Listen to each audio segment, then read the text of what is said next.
Chapter 565 Sanguine, 5 Tournament of the 100 Bloods. Is this where it all ends? Jon looked around the place that has the vibes of a slaughterhouse. Every Daedric prince has an ugly side. Our Lord Sanguine is not an exception to such a rule, and we fully admit it as his devotees. Gypsy said as she guided Jon to the center of the realm. This place is a realm that hosts the worst amidst our ranks, the misfits even we shun and the ones who make us a bad name.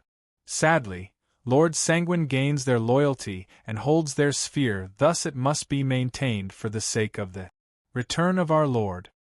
She said the last part while sticking close to Jon and passing her hand on the beast between his legs. Well, I'm most thankful that I'm now dressed, Jon said while pushing her away. Now, what do I need to do? She shamelessly returned close to Jon as she started guiding him further in.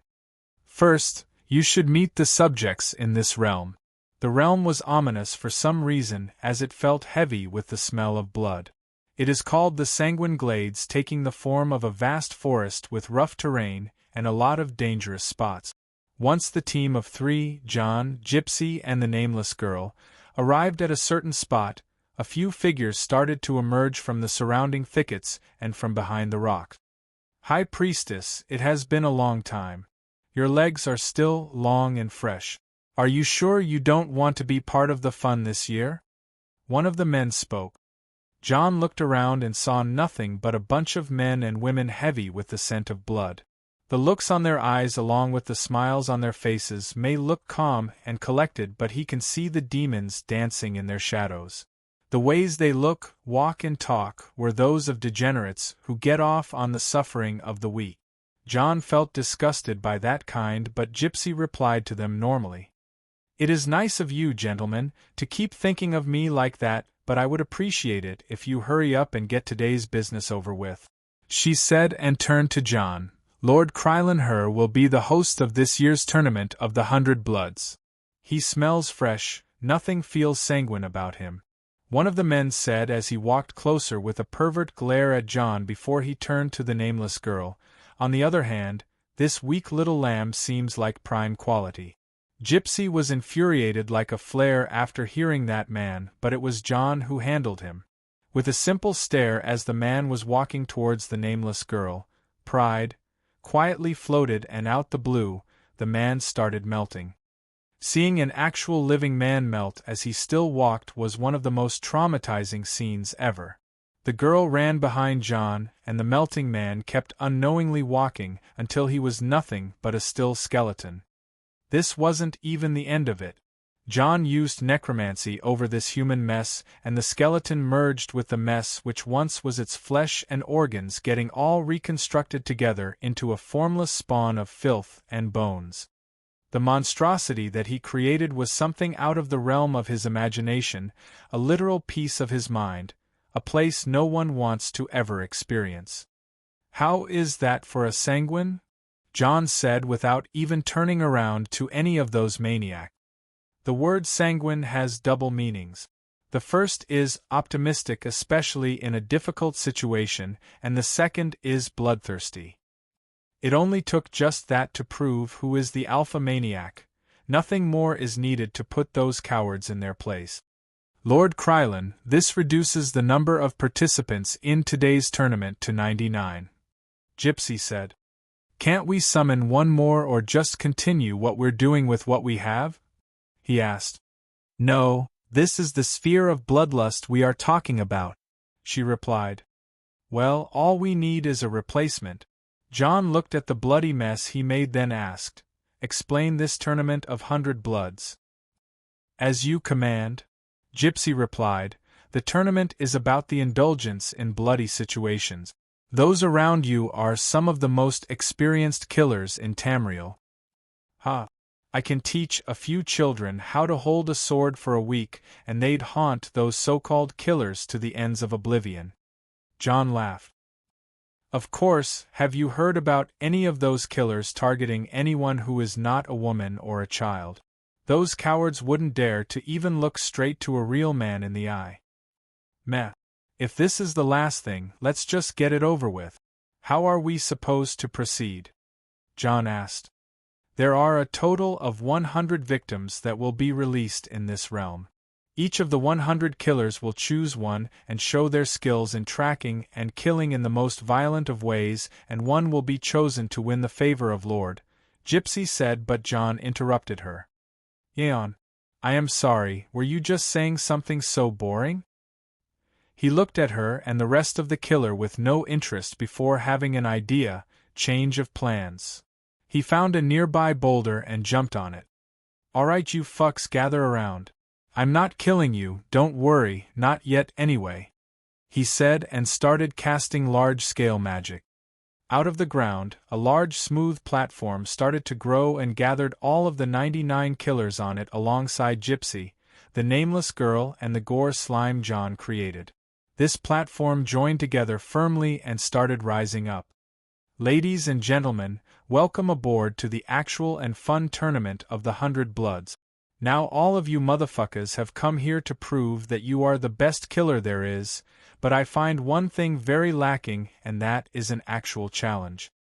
As the platform reached a certain height, Jon walked in the middle of those killers who were keeping distance away from him.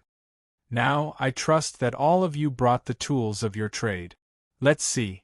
Nails, blades, swords, razors, chains, robes, clubs, poison, oh-ho-ho. Some of you even brought magic scrolls, how insightful. Alright, Jon said and raised his staff. I am confiscating everything. All these tools and equipment were gathered in a floating pile by telekinesis, leaving their owners in a messy state, almost losing their confidence. Come on, don't be disheartened. I'll give them back. Actually, I'll give you more tools from my arsenal like crossbows, staves, you name it. I am just aiming for quality, that's all. He indeed added a few worthless items from his cube to the pile and slowly brought them down the platform. He didn't put them down but rather, he opened a large hole in the platform. Whoa! Get back! The killers saw what is under the platform and all started running back right away. They didn't really feel that before since Jon was distracting them, but the platform has significantly risen from the ground to fly at a very high altitude. A couple of the killers didn't manage to make it and fell through the hole. Don't worry. I have cast Featherfall on all of you so you will survive the fall eventually. Jon smiled as he showed them how the two fallen killers landed safely without even a scratch. See? Now let's move to the fun part. The equipment I have confiscated will be. Jon suddenly threw all these weapons and tools through the hole as well, then randomly sent them to every part of the realm. Randomly distributed. I guess skilled killers like you won't even worry about such a thing as a certain type of tool, right? From what it seemed, the situation was about to turn into something that Jon will enjoy very much. By the way, I call this hole the glory hole since it is, well, your hole to glory, I guess. Jon turned around to suppress his own laugh and looked at them once again. Now, every one of you will have to jump down from this platform as it moves around the realm. You can simply land anyway safely as you saw. The killers started complaining and looking among themselves, but Jon added fuel to the fire. By the way, there will only be one victim available in the realm, and that will be my lovely assistant over there. Jon pointed at the nameless girl carrying the ewer of true liquor. As you command, my lord. She bowed to him and proceeded to take the jump without complaining. Nope, not now. Jon stopped her and looked at the 100 killers who were still recovering from the situation. One victim, 100 killers. Only one can emerge victorious. But they need the best tools that Jon threw around, this means. Alright, let's send you people down there. The platform will take one turn and those of you who don't jump at its end will be forced to jump. Chop chop. I haven't got all day. He said, and then remember, one last thing, there I suggest you hurry to the center of the realm before a little trick I prepared starts taking effect. 1. Jon retreated back to a faraway spot on the platform and the nameless girl poured him a glass of true liquor. What are you doing? This tournament is supposed to be the bloodiest of all and you are just sending one victim? Gypsy started shouting without sense. 1. Jon looked Gypsy indifferently before hugging the nameless girl with one arm. She means more than just one victim to me. I quite like this girl. The sphere of bloodlust requires more sacrifices. This can't be neglected for any reason. Oh, come on, you want 100 victims? You get 100 victims. Jon said with a sly smile. Just watch how it plays. Jon pointed at the killers who are now talking amongst themselves while the platform moved. They were looking at Jon scared and fearful before discussing things amongst themselves. They started to split themselves into small groups and alliances while scheming what to do next. They all want to gain the favor of Lord Sanguine with the only chance the 100 of them were presented. While discussing, some of the men actually jumped through the glory hole and started landing in an area where they believed some of the tools were stored. Seeing that, the rest started to get anxious and a few jumped while others waited. In the end, every one of the killers, including the gore slime, jumped off the platform. Gypsy watched from above, curious of how things will unfold, but she didn't need to wait that much. Scream. Slash. Choking. Torn apart. What sort of madness is this? Seeing Gypsy getting all pale over such a little thing, Jon simply stood beside her chugging his true liquor cup.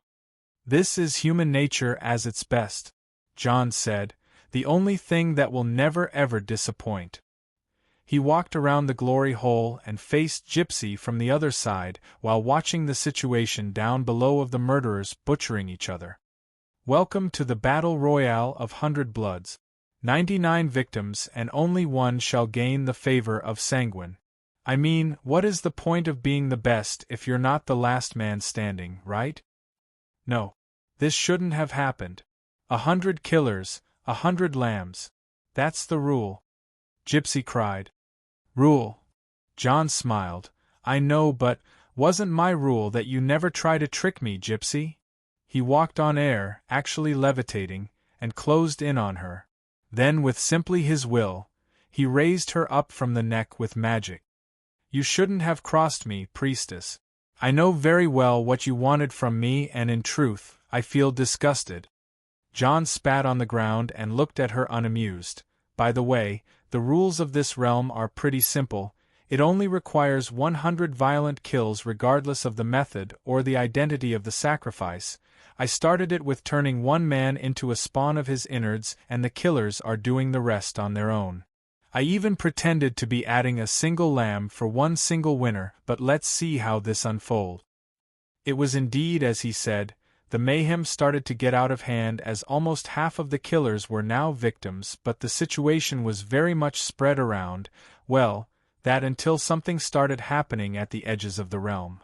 It is time, Jon said as sparks of lightning started striking the edges of the realm, and the dry woodland was catching fire. You madman! Gypsy said as she was still held up from her neck between life and death. Seriously? What did you expect when you were expecting? Jon asked her with a sinister laugh. Your plan will fail. Soon they will stop killing each other anyway once they realize that there is no lamb to kill, she said. Now the situation has turned even worse. The wildfires around the realm spread at a terrifying speed, forcing the killers to run towards the center of the realm. The situation looked grim, and until now the lamb wasn't found yet. Do you know what is the most dangerous thing in the world? Jon asked. Gypsy wasn't sure whether to taunt him or resist his choke, so she stayed silent. It is hope, Jon said, the spine at the loudest of his voice. Announcement. The lamb will be released in 1 minute. Survive until then. Jon just said that and walked away, leaving the nameless girl stand alone at the edge of the hole. What now? Gypsy asked. Carefully watch.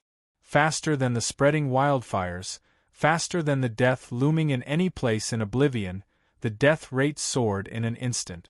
Those so-called teams turned on each other, hoping to get the lamb before their partners. They betrayed, cheated, escaped, hunted, and made atrocities just to remove the competition before the prize lands. And the minute passed. Only 2 participants remained. a participant that has killed more than 20 other killers on his own and another that hasn't killed anyone at all yet. It was then when the nameless girl jumped off the edge of the hole without even flinching. "It is almost over," Jon said as he finally let go of Gypsy. Gypsy started coughing violently for a while, then ran to the edge of the hole wanting to see the result. There was indeed one killer roaming around the realm and away from the wildfires with a big knife in his hand, while the second one was nowhere to be seen. Meanwhile, the nameless girl landed safely with the light wraps covering her body flying all around.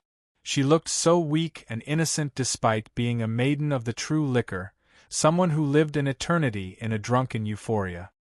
The girl landed right in front of the killer, still carrying the ewer of true liquor despite the fall. She stood not knowing what to do until a large man with a twisted smile eyeing her up and down. He played with the knife in his hand, wondering which method to use to slaughter the lamb. The girl on the other hand noticed something else lurking in the dark behind the trees. She ignored the man completely, causing him to frown before turning around to see what's behind him. And the killer soiled himself from the scare before he was caught and had his body dissolved in one of the most horrible deaths ever. He was swallowed by a formless, gigantic monster that looked exactly like. Ding ding ding. And we have a winner, Mr. Bloated Corpse. The formless spawn of filth and gore stood still until Jon descended with the platform. Simply put, this thing which Jon created has become almost 100 times larger than it used to be. 100 times. There is a pattern here, don't you think?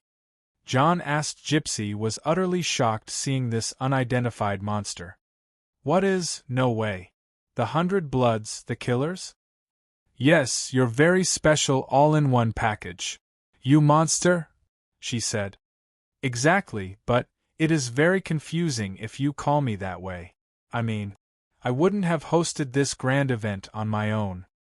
Jon walked to her and she tried retreating, but Mr. Bloated Corpse blocked her escape. Now we have restored the sphere of bloodlust, the sphere of drunken euphoria, and the sphere of corruption. Let's talk about what you were trying to do. You were aware of what was happening. Indeed. Walk like them until they walk like you. That's the principle of mantling. I had to do the 3 rituals sacred to Sanguine until I myself become sanguine. I actually noticed something was wrong when I found the Hound of Clavicus Vile roaming around me for a night or two. Then, when I arrived here, I noticed that the realm was pretty neglected for a long time. Until I heard about your task and what happened with Namra and Malakath, I became sure that Sanguine was trying to hijack me. Pretty smart, I give him that. Jon revealed that he was aware from the beginning. It was all about Sanguine wanting to become one with Jon through mantling. If Jon becomes Sanguine, the dominant part will mostly be Sanguine since he is an immortal with immense power, but that didn't go this way at all. Still, Jon's potential may actually be greater than many of the Daedric princes, thus it would have boosted Sanguine's power significantly. But now, Jon had not just defied Sanguine, but he almost ruined each of his spheres without even Gypsy noticing. Just what have you done? She said, feeling the weight of being on the wrong side of Jon's oppressive aura. I will tell you later, but now, it is time for you to receive punishment properly. Jon said, let's start by analyzing you. Analyzing me? Gypsy didn't understand what Jon meant. Until he snapped his fingers for the nameless girl to hold her down and turn her lower half up. Yes, we will do some anal Isis. Chapter 566 Jon and Sanguine. It was nothing but ruin for the aftermath of the tournament of 100 Bloods. 100 Bloods were sacrificed that day, and not a single one of them was a decent mortal. The scheme of Jon seemed to have even slipped under the nose of a Daedric prince, the one who tried to make Jon mantle him. Mantling is a very curious subject, and through it, a man can truly be a part of a higher being, which is not a bad deal altogether. It is just not a thing Jon would choose. And compared to the other Daedric princes, Sanguine is pretty chill and very compatible with Jon. The thing is, Jon is not a fan of Daedra. It is not a feeling he was reincarnated with, but rather something he developed after being under the care of Nerina for many years. Compared to others, Jon may be able to hold relationships with Daedra, understand them, outplay them, and even manipulate them. Still, he would never be one of them. It has nothing to do with what is holy or unholy, it is all about affinity. Jon may be licked by the madness of Sheogorath, swift like the strikes of Mephala, vengeful like the wrath of Bothia, egoist like the vanity of Azura, and playful like the tendencies of Sanguine, but he was never the one that would consume himself with one Daedric affinity over the other. But that wasn't the reason why he didn't get assimilated with Sanguine after he finished the task. In truth, things shouldn't have been any simple, but it should have gone like that. If he gets to walk the footsteps of Sanguine, he slowly becomes Sanguine over the span of time. The Daedric Prince of Madness, Sheogorath, was called the hero of Kvatch 200 years ago. He was a different person than the one he is today until he slowly took the form and tendencies of Sheogorath.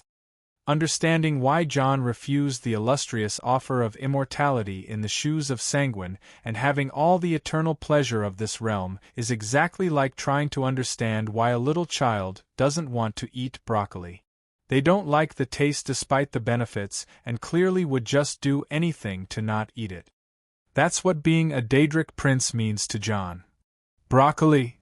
'Cause I hate it, and my cat hates it. I, a Daedric prince, am being compared to broccoli. So you hate broccoli as well? Why would I love such distasteful mortal food? Well, maybe you should have tried to make me mantle you through hating broccoli. That should have worked. Arg. Hateful. It was Sanguine well, all right, and he was as powerless as a mortal after getting his sphere screwed up by Jon. His high priestess was also screwed hard to the point where, as Jon warned, cannot stand straight. Now I am expecting a reward, Jon demanded as he stood in front of Sanguine in the damaged realm that hosted the tournament. A reward? You, after all you did to me, you beast. You ask my lord for a reward? Gypsy cried while holding her pained butt. What? I have done some tremendous job, an incredible job if you ask me, but still very tremendous. And aside from cucking you with your high priestess, I think I deserve an actual reward. You little. Sanguine was not sure how to deal with this mortal. Aside from how connected he is with Sheogorath and how his scheme to swallow the fate of the fabled Dragonborn have ended, he could no longer help but suppress his rage. By all means, Sanguine said as he spread his hand, you can take my staff. With the power of the Daedric prince gathering together, a large rose was formed in the shape of a staff. Its aura was incredible and its powers were. Put that piece of garbage away, Jon blurted out of the blue. Mortal, are you insane? This is the rose. Sanguine's rose. It's the most trash of all existence. What can it do? Summon unbound Dremora? Don't make me laugh. My fart can outdo that staff. Jon refused it right away. Sanguine's rose was pretty much one of the most useless artifacts in the game. Even though it can be very powerful in the hands of a great conjurer like Jon, he completely abhors that artifact. Mortal's insolence knows no bounds. Sanguine's anger made the realm shiver. More like Daedric idiocy, but whatever. You twisted mortal. If you don't want my best artifact, what reward do you want then? Sanguine asked. I want the threads. Jon made his demand. The what? Sanguine was taken aback all of a sudden. The threads of the web spinner. I want them, Jon said. Why? Who told you about them? Was it Mephala? Did she set you up for this? Nope. I happen to know through my mortal connections that the threads were collected once by the leader of the Morag Tong, but that was 200 years ago, and now they are lost. I imagine the one who crafted them to be able to bring them with a snap, Jon said. Mortal, you are really abandoning my almighty staff for such common artifacts. Of course. No offense, but your staff is nothing I fancy. All right. But first, tell me how you damaged my sphere even under the nose of this useless priestess."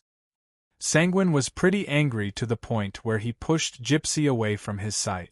She has indeed caused him a lot of problems for not being able to control someone like Jon who follows his desires as a base instinct, or that's what he thought at first. He was expecting to fade and slowly grow into Jon Dare until the both of them slowly become one, but he found himself emerging from the sea of oblivion like any reincarnating Daedra. He tried to locate any change of his spheres and found them restored but pretty much jumbled around. The last one affected was the sphere of bloodlust in the Tournament of the 100 Bloods. When he arrived, he found Jon teaching Gypsy a lesson in deep analysis while she was praying for him to save her. And from then to now, to fix what Jon messed up, he at least needs to know what Jon did. Gypsy seemed to have noticed Jon screwing up his spheres, which is the reason why he couldn't make Jon mantle him. The man in question himself was grinning ear to ear. "All right. Where to start?" "From the beginning, the party." "Oh, that was not that much of a problem. I just outdid your style in partying. It seems that you have to keep up with me from now, party man. Don't get cocky. That can't be everything." "Right. To be honest, when I fixed the party, I had no intention of screwing up your spheres if not for Lady Namra and Malakath making me notice what you were scheming. I mean, I had speculations before, but the moment you passed your orders to Gypsy to tell me to let Malakath in, I knew you are in connection with her. Regarding Lady Namra, she said you don't miss a party, so I realized you are going against your very nature to miss this party, which means you were not forced since a party can't start without your consent. You have already permitted this party to start in order for me to follow your steps and carry on your spheres," Jon explained. Namra and Malakath, of all the parties, those troublemakers decide to show up on this party." Sanguine cried from frustration. "What about the fountain of true liquor?" "Oh, that one was fun. To restore the sphere of drunkenness, I had to put all those maidens into a state of euphoria. That wasn't hard, and I did it in order to restore the drunkenness into the mortal world. I also had to choose a maiden in order to make her the bride of true liquor. That's when I started screwing up things. I didn't choose." "What? But that girl," Gypsy spoke in confusion. "She freed herself from eternal servitude. I held a small competition for those who want to be the bride, and all the girls competed for it. The one who won was the one who had the strongest willpower to leave. I guess she has been there for quite a long time." "Heh." Sanguine laughed faintly. "You have no idea." "I see. Well, I also didn't drink a drop from that true liquor," Jon added. "Impossible!" Gypsy shouted. "I saw you drink from it almost all the time." "Was I?" Jon asked. "This liquor would have surely affected me if consumed, and I needed a sober head. That's all about the sphere of drunkenness." "What about the sphere of corruption?" Sanguine asked. "In the spirit of universally corrupting everything, you play the role of the serpent constellation that tries to corrupt all the 12 constellations, then you sexually ravage those girls that represent these constellations," Jon said. "So instead of ravaging them, I seduced them. But in the abode, they were all completely wasted after sleeping with you," Gypsy said. "Oh, I didn't even touch them, but go ask them and see how they will describe what they felt." Jon winked while speaking in confidence. "But enough." Sanguine stopped Gypsy before saying anything. The Tournament of the 100 Bloods was the most obvious one. You made the killers kill themselves, and you were the one to offer the first and the 100th soul. "Exactly. What a cunning mortal!" Sanguine said in anger, but soon calmed down. "I think I have to reforge the laws of the myriad realms again." "My reward, please," Jon demanded. "Damn you, mortal. Here." Sanguine snapped his fingers and the space started to get agitated. In a few seconds, the void broke a few times and some minor artifacts appeared, which were basically a few amulets, belts, rings, gloves, and a couple of boots. "Pick what you want, mortal," Seeing the artifacts floating all around, Jon simply activated the system and read all their information. Amulet of Sanguine Enterprise. Fortify prices. Amulet of Sanguine Glib Speech. Fortify speechcraft. Amulet of Sanguine Nimble Armor. Fortify mage armor. Belt of Sanguine Balanced Armor. Fortify light armor. Belt of Sanguine Deep Biting. Fortify melee damage. Belt of Sanguine Denial. Fortify defense. Belt of Sanguine Fleetness. Fortify speed. Belt of Sanguine Hewing. Fortify swordsmanship. Belt of Sanguine Sureflight. Fortify archery. Belt of Sanguine Impaling Thrust. Fortify spearmanship. Belt of Sanguine Martial Craft. Fortify smithing. Belt of Sanguine Smiting. Fortify blunt. Belt of Sanguine Stolid Armor. Fortify heavy armor. Glove of Sanguine Swift Blade. Fortify dagger. Glove of Sanguine Horny Fist. Fortify unarmed. Glove of Sanguine Safekeeping. Fortify lockpicking. Ring of Sanguine Fluid Evasion. Fortify evasion. Ring of Sanguine Golden Wisdom. Fortify alteration. Ring of Sanguine Green Wisdom. Fortify restoration. Ring of Sanguine Red Wisdom. Fortify destruction. Ring of Sanguine Transcendence. Fortify conjuration. Ring of Sanguine Transfiguring. Fortify enchanting. Ring of Sanguine Silver Wisdom. Fortify illusion. Ring of Sanguine Sublime Wisdom. Fortify alchemy. Ring of Sanguine Unseen Wisdom. Fortify mysticism. Shoes of Sanguine Leaping. Fortify leaping. Shoes of Sanguine Stalking. Fortify stealth. A total of 27 artifacts were on display. They were all pretty minor, but they were either created from ebony and spider silk that originated from Mephala herself. Without even thinking, Jon brought out a large sheet of clothing and waved it across the air, collecting all 27 of the pieces in. Mortal, what are you? Sanguine seemed to have been intending to give Jon just one, but the greed of a single mortal left a Daedric prince in utter awe. Thanks for your patronage. If you have anything good or more beautiful girls to give away, you know where to find me. Jon put the purse of artifacts on his shoulder and took the girl in his other hand, walking away. Hee, don't be so hasty. Sanguine called. Going back on your words now? Jon looked back. No, I was just thinking of ruining your mood a bit, Sanguine said with a dirty smile that made Jon feel suspicious. What is it? He asked. Nah, not a real problem, at least on my part. But are you really sure you are taking that girl away with you? Sanguine said, pointing at the nameless girl. I am sure she knows, or feels what will happen when she leaves this place. Jon looked between the girl and Sanguine, trying to hastily pick up what he may have missed. On the other hand, the girl had this rare look of emotion on her apathetic face. What's wrong? Jon asked her. Oh, how nice it is to be all mortal and puny, caring for each other. Sanguine clasped his hands. This little empty shell is simply a thing that I have kept around since, well, I guess she is one of the oldest. She truly feels like leaving after all that time. But what will happen if she leaves after I, the merciful Lord Sanguine, was keeping her alive for a few millennia? Why don't you tell him? The nameless girl returned apathetic again, but she looked at Jon and spoke. I will die, she said. Jon looked at her right in the eye and saw a rare resolve in them. Ah ha ha ha. You mortals deal with separation so intimately. Go on, embarrass yourselves. Rage and say one of those human punchlines at me. Sanguine laughed. All right. On the other hand, Jon seemed to have respected the wish of the nameless girl. What the? Sanguine became like someone who suddenly swallowed a fly. We are leaving. Jon took her and started preparing a portal back to Nirn. You. Give me that. While that was happening, Sanguine used his authority to restore the ewer of true liquor which the girl was carrying this whole time. The ewer flew from her hands to his.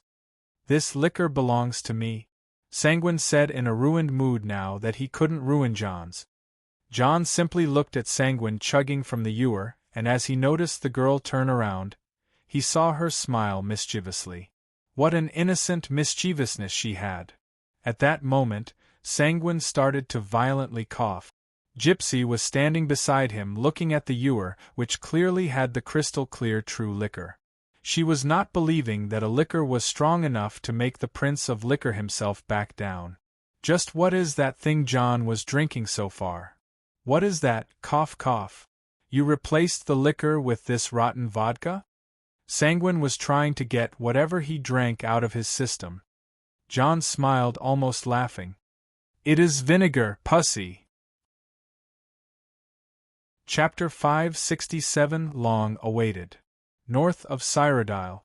It was very early in the morning as a portal opened up, stirring up the chilling air of the morning. The moisty land had a pair of footprints, one bare and the other booted, as it all went towards the ruins on the mountain. The ruins were as ancient as they were magnificent. The endless broken towers, the piling moss, the tomb beyond the tomb, the walls that are barely left standing. Everything he was long since dead, yet so filled with memories, emotions and echoes of frozen past. The ruins of Sanker-Tor. The golden hill of Saint Alessia, Reman Cyrodiil and Tiber Septim. Here used to be the pottery market, there a stone where the lords and ladies spoke, that it was a house, said the fading woman. Jon simply followed, looking around. This is Sanker-Tor, not just a city from the ancient past, but it is the birthplace and the resting place of everything human. Just like Sarthal of Winterhold, Sanker-Tor of Cyrodiil had the same history and the same fate. Long ago, there lived a human slave in a city of slaves and slavers. The woman was Ael Alesh, High Highness, or simply Alessia, Saint Alessia. What she did simply changed the world. This is the holy ground where Alessia started the slave rebellion of Cyrodiil against the High Elves of the Heartland and established the Empire, humanity's first hegemony over the most important land on Tamriel. In this same ground, and after 2,000 years, Alessia, who was sainted by Shazar or Akatosh, appeared to a mighty Nordic warlord who mated with her in the earth, impregnating the very land of Cyrodiil. The offspring of the bond was Reman Cyrodiil, who was born from a golden hill with the amulet of kings on his head.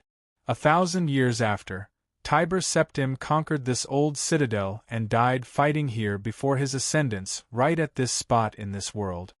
Sanker-Tor, a name that would conjure legends of a gloomy graveyard that holds the images of heroes and the ghosts of villains, but this woman never knew of any of this. To her, Sanker-Tor is nothing but a place of memories, for a bird shall fly the 7 heavens and still know its home. This is it is all, everything is here. She was happy, genuinely happy.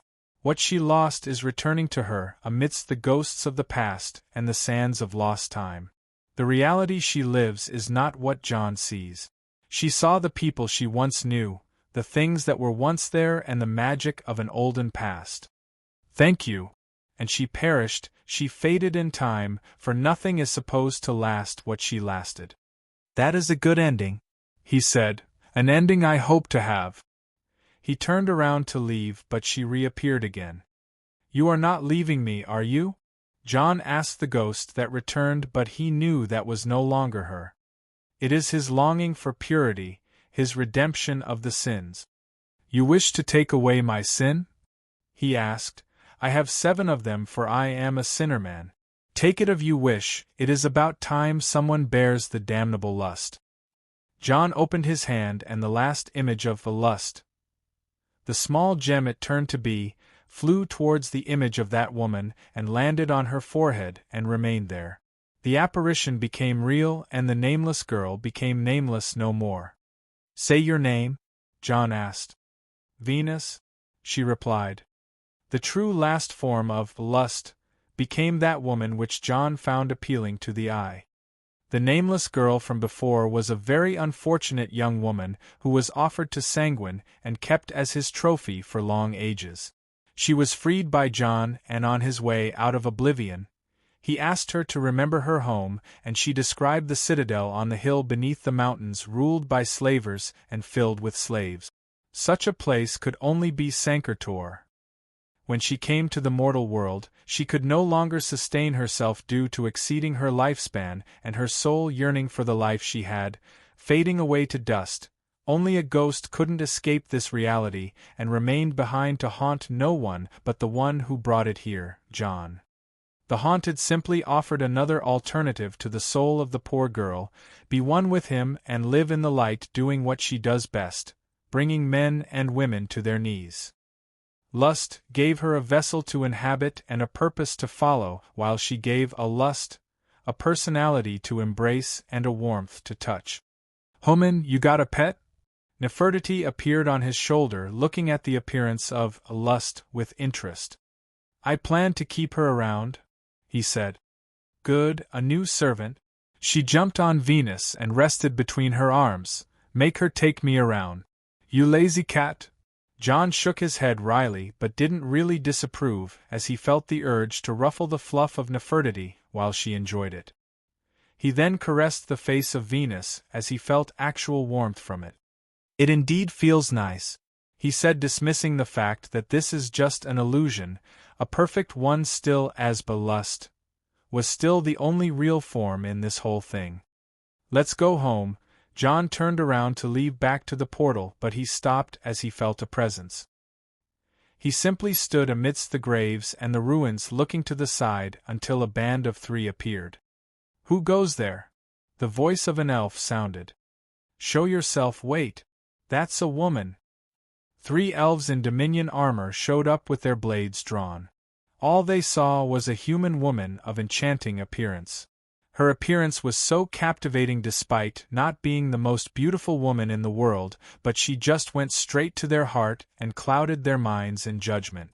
She wore too little, only what she wore when she followed Jon during his journey, a simple shirt and nothing else, but she had that gemstone fixed to her forehead. Nefertiti felt annoyed by the appearance of the elves, as Dominion armor was something she knew well. When she looked at Jon to ask his permission to kill, she found him simply gesturing for her with a finger over his lips to stay silent. Lust was not a sin suitable for combat, but with Venus around, things turned rather interesting. He was just standing there in the shadow of a wall, completely unseen, while Nefertiti moved towards him to see what he wanted to do.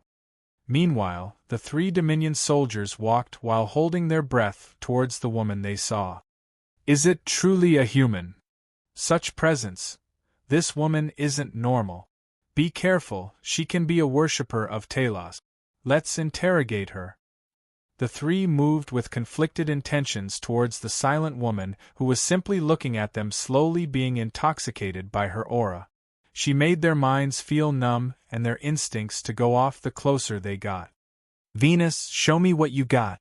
Jon whispered his will, wanting to see how his sin turned from the weakest one to the most effective.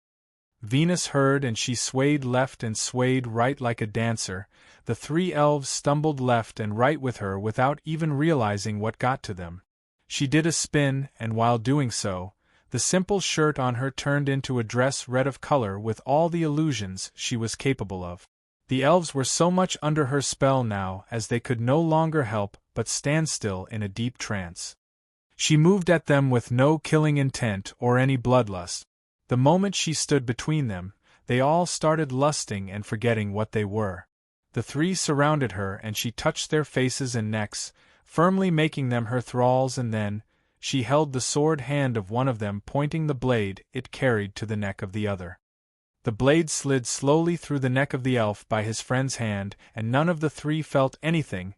Even the one dying was doing nothing but trying to keep up with his eyes focusing on her figure while he was dying on the ground.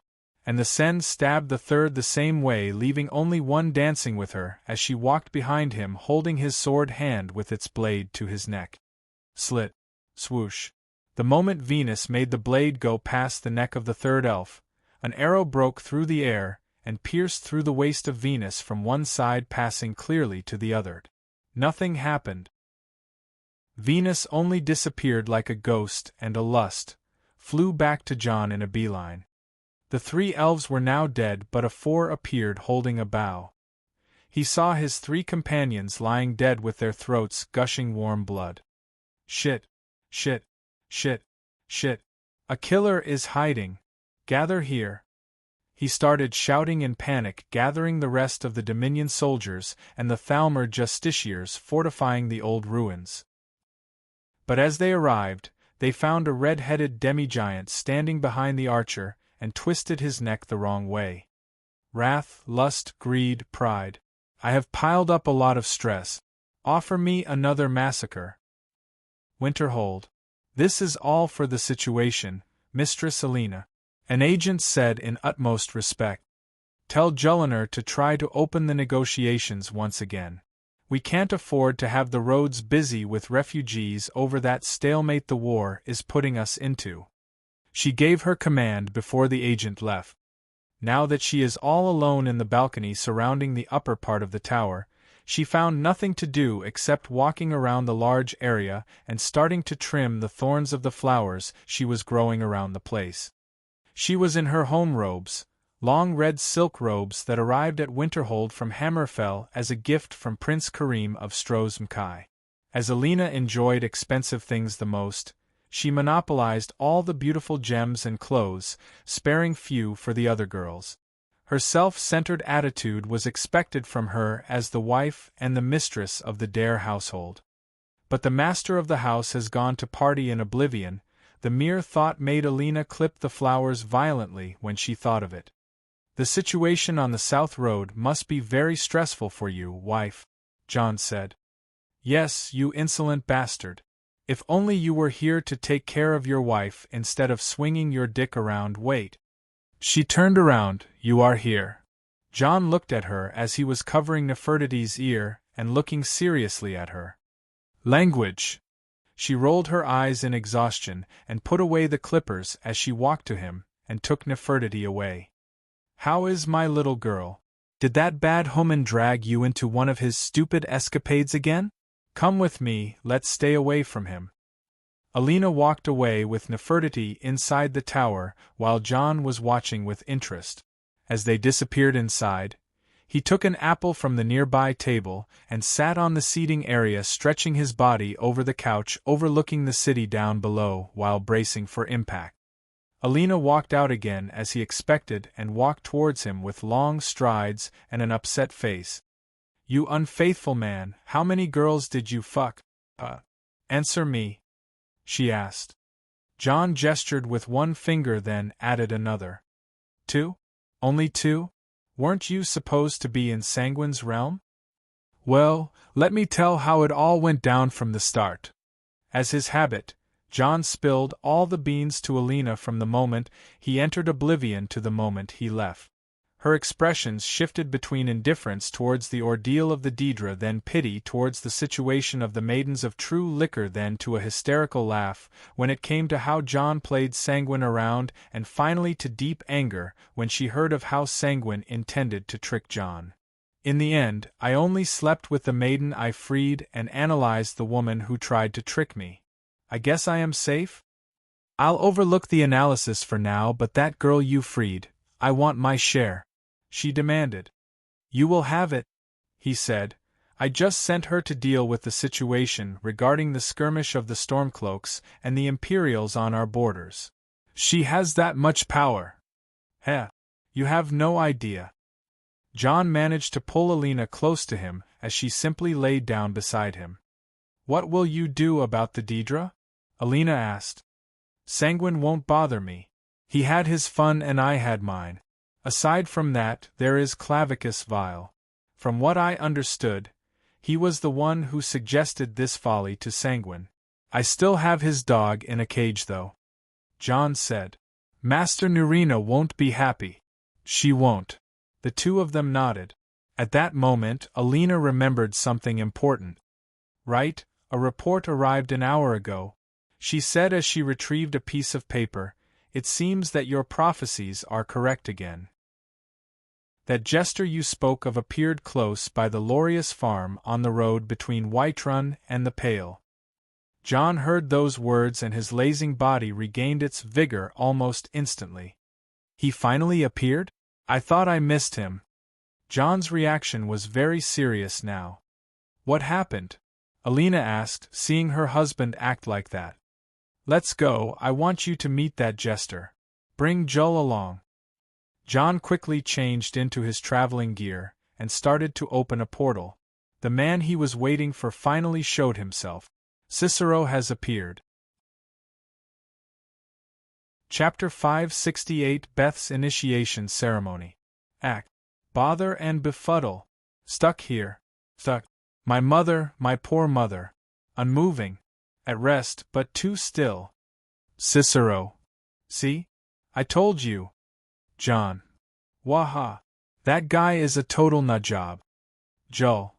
In a bush nearby, both Jon and Alina as well as Julliner were hiding together with Jon adding an extra layer of stealth by holding two branches. I am starting to get it. Something about jesters being in distress is so appealing to you too. Alina said, looking at the two beside her with cold eyes. It is fun, Jon said. No. This is a guy who got his wagon wheel broken while transporting his mother, and the farmers nearby are not being neighborly. Alina protested. Wife, long story short, he is the bad guy. Jon explained. A jester is a bad guy? You of all people shouldn't. Alina said something, then looked between Jon and Julliner and became silent. Ouch. That hurts. Julliner reacted to the way Alina thinks of them both now. What should we do about him then? Alina asked. I wouldn't show him my face, not yet. Lust is not with me at the moment, so I'm not dealing with him. Jon said, I don't think you can tolerate him in a conversation either, wife. This leaves Psycho. Alina pointed to Julliner. All right, I'll do it. Julliner casually agreed, then disappeared quietly from their side. Not too far ahead, she appeared on the road and charged her appearance a bit to resemble a traveler using her disguise technique. She then walked quietly and approached the jester in distress. Ah, mother. Poor mother. Cicero is helpless. Helpless. The jester, who was standing beside a wagon with a broken wheel, started making a tragic play as he leant over the large coffin he was transporting. Did that wheel break on you, Sarah? Julliner approached the jester and spoke. No. I deliberately broke it. Of course it got broken. Damnedest wagon wheel. Poor Cicero can't transport his mother, his sweet, sweet mother. Cicero replied in dramatic agony. She's quite dead though, Julliner pointed out. Of course she is, she can't be anything but dead. It is just Cicero being good, being filial. Mother's old crypt is no longer suitable. Too dusty, too rusty and too cold to warm her bones. But we can't go anywhere until I fix this damnable wheel and that damnable farmer that refuses to help, which is damnably driving me insane. Arg. Cicero screamed from frustration, then swiftly changed his mood and clasped his hands together, looking at Julliner. Charitable soul, generous soul, can't you help me? Julliner tilted her head. Me help you? Yes. Why? Cicero will give you coins. Gleamy shiny. Nope. My husband said to never take money from strangers, or was it sweets? Crackle. A bolt of lightning manifested in midday, and landed on the mountain nearby, causing all the wildlife to panic. This happened in sync with Alina snapping the two branches she was holding with just her thumb after hearing the word husband. Dude! Jon looked at her, but she glared at him, causing him to look away. Back to the grinning Julliner, she was enjoying both making Alina furious and messing with the jester. If you don't want coins, then what do you want? Cicero asked. Actually, I was trying to pick up that jester trick when you guys make a stick stand on your nose, then drop it on your chin, then back to your forehead. Quite tricky. Oh, and I also want to learn how to make things disappear without any magic. Actual magic, I mean. Oh, pretty easy.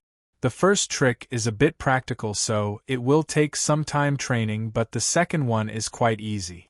If you don't want them to see anything, just poke their eyes. Oh, that's right. Why didn't I think of that? I mean, I had that eye thing in the past. Bad times. Yeah, I'll help you now. What do you need? Right. Go to the farm, the Lorius farm. Got it, Gluttony said as she walked past Cicero. But I haven't told you what to. Nah, I got you, bro, totally, she said and ran towards the farm. Gluttony entered the Lorius farm and returned with a farmer walking in front of her in a moment. The man was sweating profoundly and quite shaky as Gluttony walked by him with a broad smile. He fixed the wheel and set it back in a few minutes, and even helped tie the horse to the wagon while Cicero was showing Gluttony how to kill someone by putting an apple on their head and tossing a knife. Oh, stranger! You have made Cicero so happy, so jubilant and ecstatic. But more, even more, my mother thanks you, the jester said as he rode his wagon and departed. Meanwhile, Gluttony waited in her place and the farmer was shivering not far from her.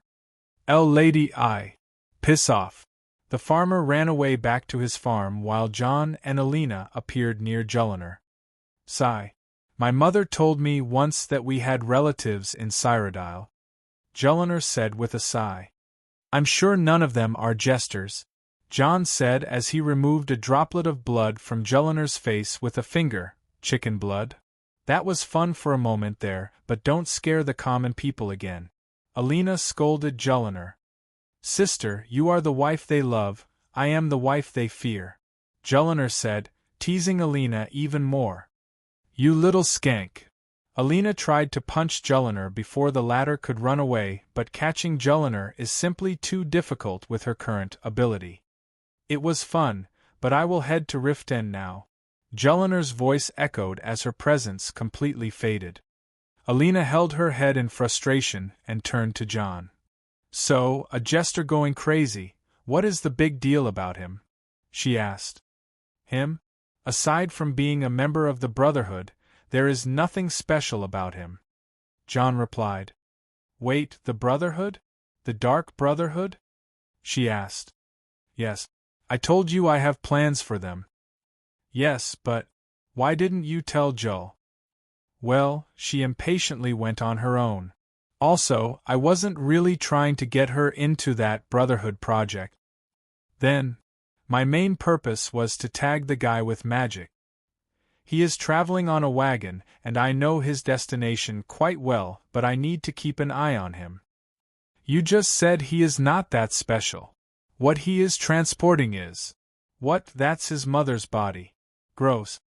Alina made a disgusted face. Oh yes, yes indeed. Jon started to imitate Cicero, but the mother is not just any mother. She was the mother of many children who she actually gave birth to and killed. Jon's last remark made Alina's eyes widen. Don't tell me. Yes, that's the expression. It is the Dark Matron herself, Jon said and started to contemplate. Just to make it clear, by saying a Dark Matron, I don't mean Bothia or Namra or Nocturnal or Mephala or Vermina or… Damn. This Dark Matron title needs someone to claim it once and for all. Jon, focus. Alina snapped her fingers at his face. Oh right.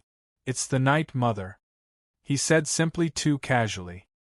Alina felt conflicted all of a sudden. On one hand, she could just go and pursue Cicero and his wagon to destroy the Night Mother or… Are you letting that abomination leave? She asked. What can you do about it? Destroy it? Then you would be making an enemy of an immortal woman who communicates with the world through the void itself. And you will also be involving Sithiz, who is quite a bitch when involved in anything.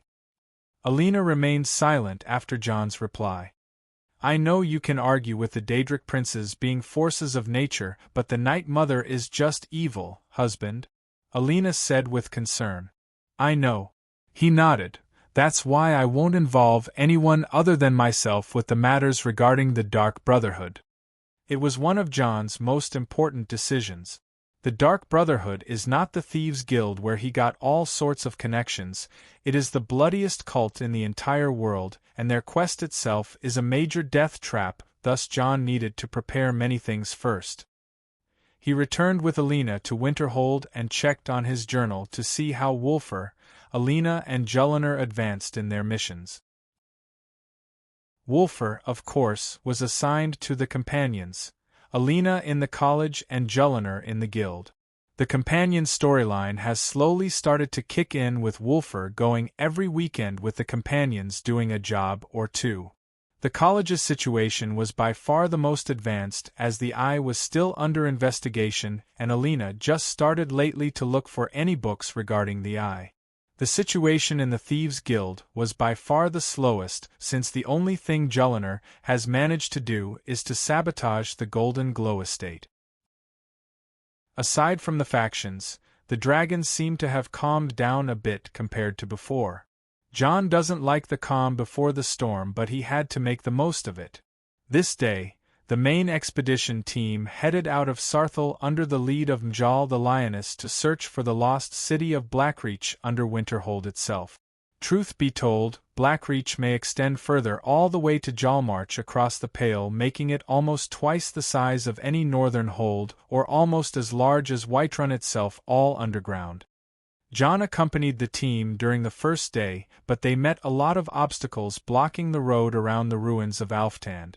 This caused Jon to go idle around somewhere else only to end up in his domain in the island far in the sea. There, he found Nurina and Alf-Fi as well as Beth. "Master!" Beth came to see Jon, who was outside the town most of the time lately. "Here you are. How is our little protégé?" Jon asked as he rubbed the head of the bald girl. "I've been studying hard lately. I have memorized the theory of the unity of schools and the other schools of thought." "Oh, arcane philosophy? My favorite of all time," Jon said as he went forward to greet Nurina and Alf. "Master, Grandmaster! Look who's here. If it is not the self-important newest arch-wizard." Alf mocked Jon. "Shut up, Alf," Nurina said. "Jon, you finally came. It is time to start the initiation ceremony." "Oh!" Jon rubbed his hands in anticipation as he ran to sit beside Nurina. "I wouldn't miss this for the world." They were all in a forest clearing inside his domain, sitting on a large lying tree trunk, while in front of them stood Beth. "Let's make this official," Nurina said. "Back when it was Jon's initiation ceremony, it was only me and him. Little Beth has more luck, as not only her master is here but also her grandmaster and her great-grandmaster. This makes her a 5th generation in the magic school of Grandmaster Divaith Fyr." Alf nodded in approval as she witnessed the magic skill of Beth just the other day and praised her dedication to the craft. Seeing Beth come such a long way, Jon felt immensely proud. A girl whom luck was so dire to get killed and be revived because of the scheme of some Daedra, then get abandoned by Bothia once her mission is done, it all left a bad taste after his last labor. Now that he adopted her as an apprentice, she has shown a great promise so far. Even though still unable to grow hair with magic due to her unique bloodline, she is now a long shot from the person she was before, making her not only the youngest but one of the most dedicated people Jon has behind him. "As the eldest, I give permission for the ceremony to begin," Alf said and turned to Jon. "Youngster, have you prepared the thing?" "I did, he replied, followed by an evil laugh as he took out a large mace made of wood and had multiple steel teeth lined on it. Jon simply handed it to Beth. "What should I do with that, master?" "By long tradition, this cudgel will be the tool of your initiation ceremony exam," he said. "And your exam will be..." Nurina raised her staff and started making a dark magic cloud with it before casting a summon. "Make that thing cry." The summon was complete, and what walked out was a Draymora, not just any Draymora. The ultimate test is to make a Daedric creature cry. They can't submit, they can be defeated, they can even be cowardly, but they can never cry. It is not Daedra pride or anything. But Daedra doesn't possess tear glands. Beth said. I can't imagine how painful it is not to be able to moisten their eyes, but that's the test, Baldy. Now be creative. Jon said as he watched Beth trying to figure this one out. Swoosh, swoosh, bang. Without hesitating anymore, Beth started trying the cudgel on the Dremera's face. The creature was infuriated and tried to retaliate, but he was quite disadvantaged against the nimble Beth. She tackled him down and started to flatten him using the cudgel, which caused a lot of blood to splash left and right. It is said that by using this method, the Daedra are quickly to lose their rank in the Daedra society they come from. Alf said. True. Jon here was very brutal with the Daedra that I summoned for him back in the day. He said that if the Dremora doesn't have tears, they can use blood to cry with. Nerina added. Yes, but what about that thing about Daedra losing rank? Jon asked. Daedra are mostly indifferent to being summoned by humans. Those who get summoned are already disgraced, but those who are summoned and beaten down to tears are forever shamed. Nerina explained. I see. Nerina, you were quite good at your ceremony as well. I still remember that Daedra you tortured. It was quite the spectacle ordering him to grow tear glands. Alf said in nostalgia. Yes, I remember him. What was his name again? Zick something? Old times. Nerina seemed to be agreeing with Alf.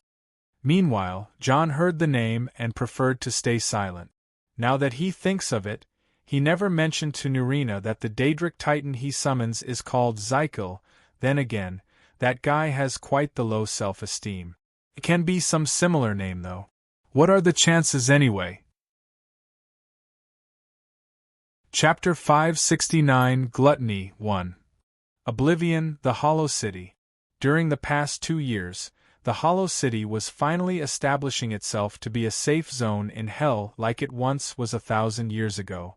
After Jon liberated the city from the realm of Kaldharbor, causing it to become its own realm, the Hollow City expanded as soul-shriven inhabitants were fighting for it as their eternal salvation. More to that, a temporary portal would open every month to trade goods between the city and people who came from Tamriel. Those, of course, are the people of the Dare Dragon Company, but never really revealed that name in Oblivion for discretion purposes. The DDC would send goods and food to the Hollow City in exchange for cold iron and materials that can only be harvested in Oblivion. Of course, it is illegal to conduct business in Oblivion, especially after the Oblivion Crisis, and opening such dangerous portals is very prohibited, so Jon made sure to place that portal in a cave under the sea. If the Daedra ever managed to discover the Hollow City and cross to the mortal world from it, a safety mechanism would completely sink the underwater cave and send a terrifying splash of water pressure to the other side of the portal. So with these security measures at hand, Jon would find no problem dealing with anything related to the realm. After 2 years, Jon stepped foot once again in the Hollow City, which looked completely different now. Sir Cadwell and his Pale Knights Order have started doing actual raids against the realm of Kaldharbor. Jon couldn't believe it, but that calculative and cunning old soul was actually freeing more slaves from Molag Bal in order to increase the number of his soul-shriven comrades, and as he said, he is searching for the fresh ones.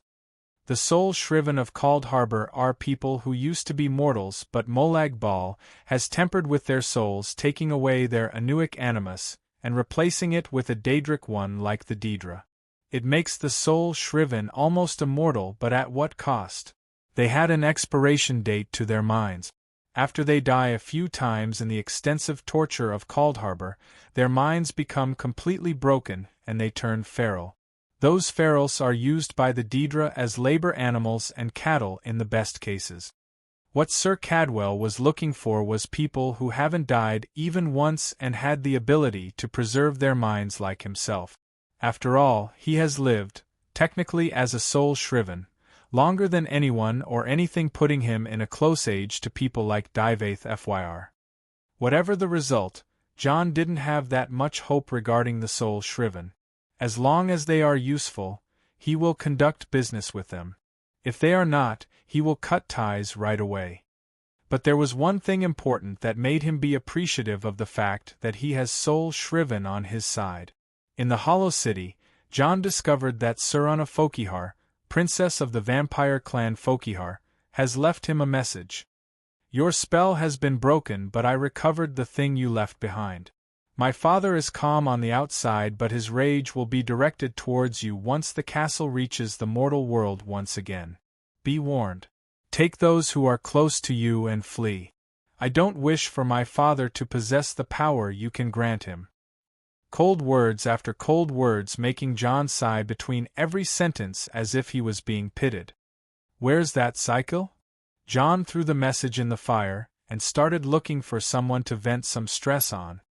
Jax, who accompanied Jon in the Hollow City, pointed out towards the edge of the realm where the waters of oblivion edged the reality.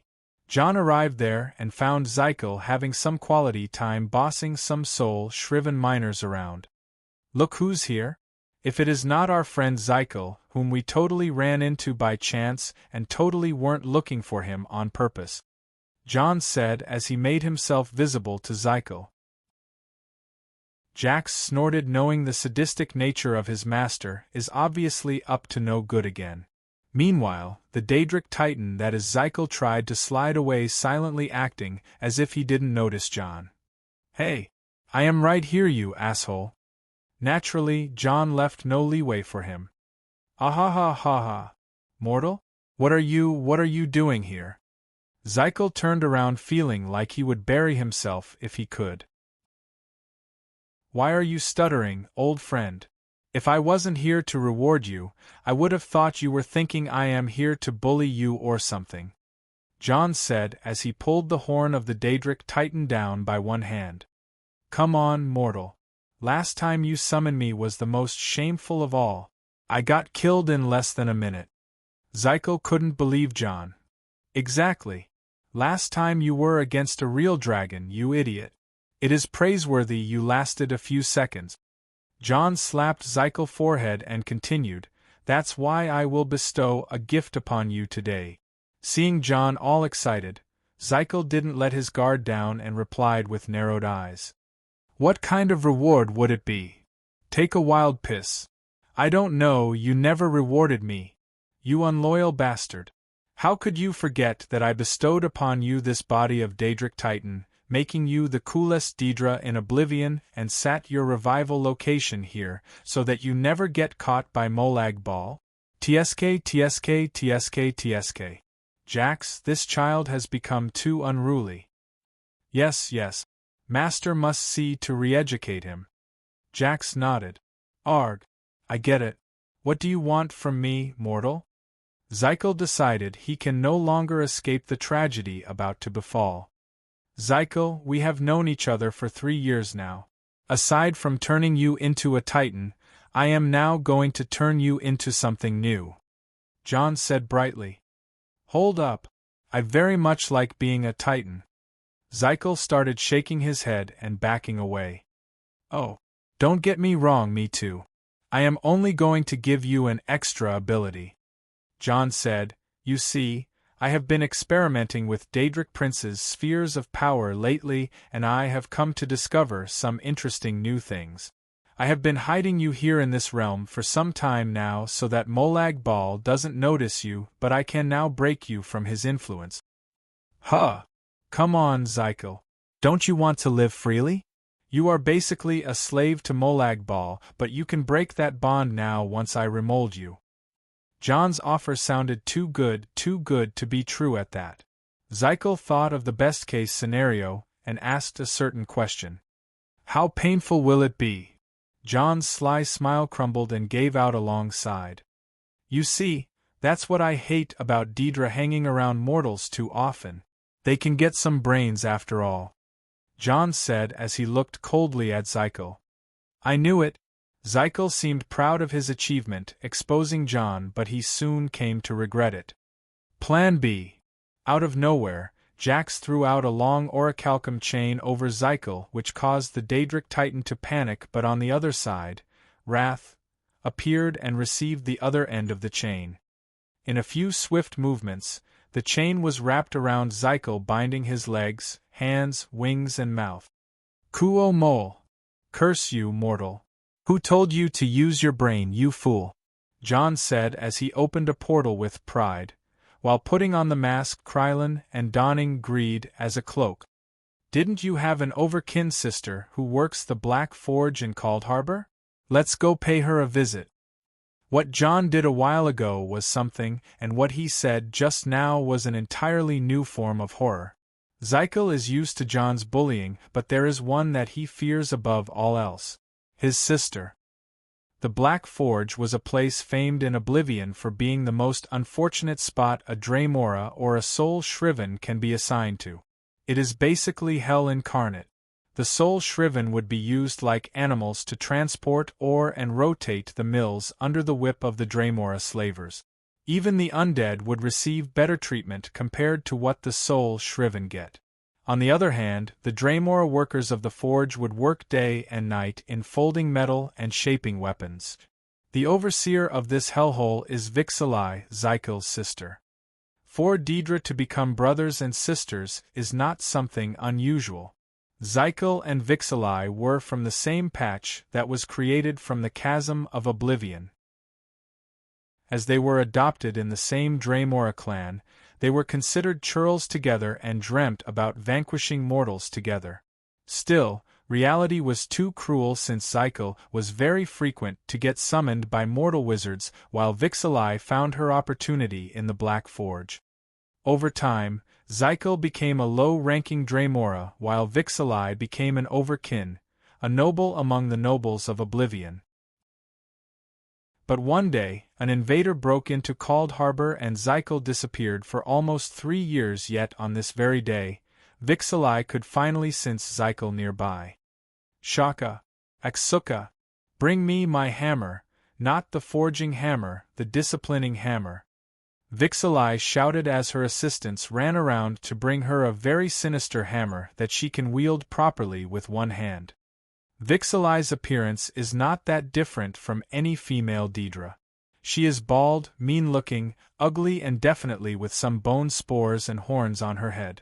Aside from that, her outfit was made of Daedroth leather with a lot of nails and coming out from it and had many piercings on her nose, cheeks, tongue and ears. She is basically a metalhead even among the Draemora. As she walked towards the direction she expected to meet Zykel, her troublemaker brother, she felt something really ominous. An unnatural amount of power, an endless stream of energy focused on a small point to create the most destructive pressure ever, an unrelenting force that can make anyone feel the absolute creep. All that power landed on the front gate of the Black Forge, blowing it open with a bang. Well, well, well, it is as if I only was here yesterday. The voice of a mortal echoed around the forge, displaying a terrifying amount of power that would stun your average Daedra motionless. Not on my watch! Vixalai roared in anger, seeing her turf being invaded. Such insolence hasn't happened in 3 years, and she is still angry about it. Now that it happened again, there is no way this would go unpunished. She charged to the gate only to witness one of the most bizarre scenes ever. Hundreds of her kin were lying around motionless while a man was standing over them holding nothing but a staff. To make it all weirder, there was a Daedric Titan, one of the top Daedric creatures, tied with chains and being dragged by 2 strange entities. One was a bone colossus and the other a minotaur. A mortal, a beast, an undead, and a Daedra. If that's not an intercultural assembly of some sort, then Vixalai wouldn't know what kind of situation she's facing. Still, that mortal has a particular mask, something that many Daedra are familiar with. The Mask of Krylon, something that belongs to a human mercenary named Krylon who angered Molag Bal quite badly. It was also the man whom she suspects of kidnapping Zykel. Die. Vixalai ran towards Jon, swinging her hammer at him, but all Jon needed to do is to kick her away. The difference in power was overwhelming.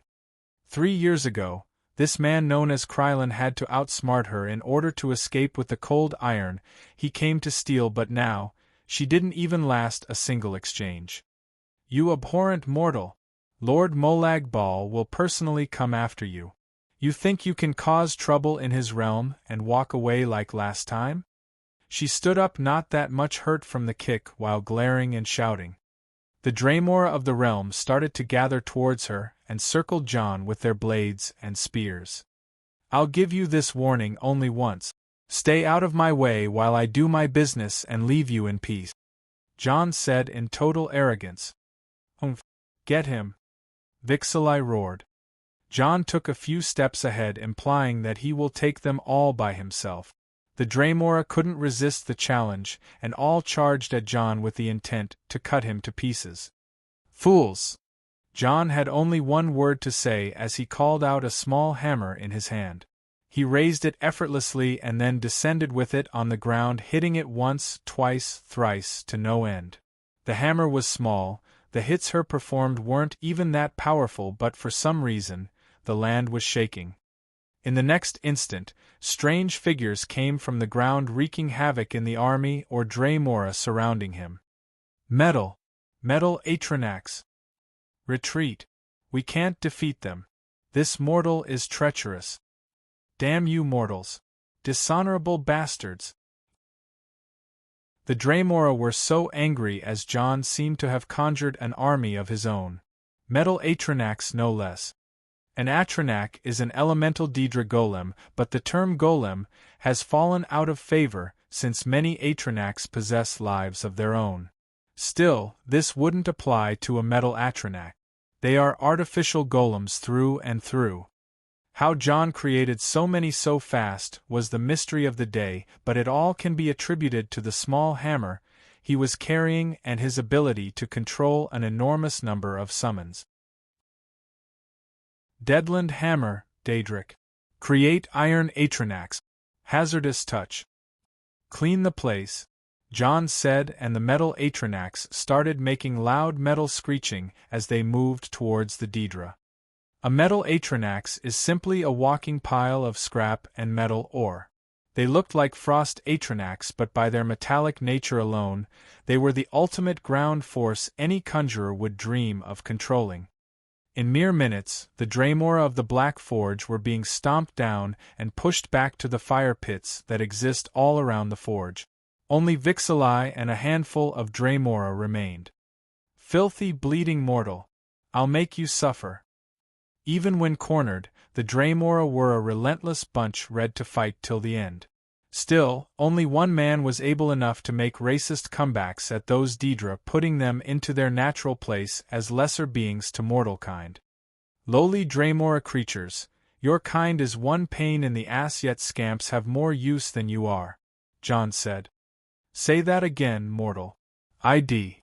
The Draymora that just spoke flew out of his place right to the hand of Jon, being held up from the neck. For a fake life form with fake souls, you have a lot of goddamn ego, Jon said and turned to Vixalai. Tell me, Draymora, if I come one day and tell you that the fake souls you have which let you reincarnate endlessly after death can simply be extinguished, will you still have that same ego? Anyone who is present, whether mortal or Daedra, can pretty much tell that the fun Jon is now gone. When it comes to putting the Daedra in line, Jon would turn into the meanest, most terrifying creature on Mundus or Oblivion. Still, the words he said about extinguishing the lives of Daedra are simply absurd. You can't kill a Daedric creature unless you are a Daedric prince with powers that transcend. That was where denial ended and all the stages were slipped right to realization. The Draymora in Jon's hand now withering. He was turning grayish, then losing all the color of his skin before simply crumbling. What he turned into was simply dust. You're all but dust, and to dust you shall return. Amen. Jon spoke in full display of his might. The Draymora can tell, they can swear that they saw the red light of their kin's eye be extinguished.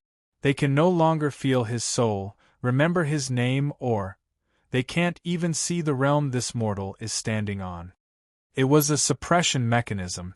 Unlike the mortals, Daedra have limits, and these limits are made into their souls to keep them forever as lesser creatures that serve the Daedric princes.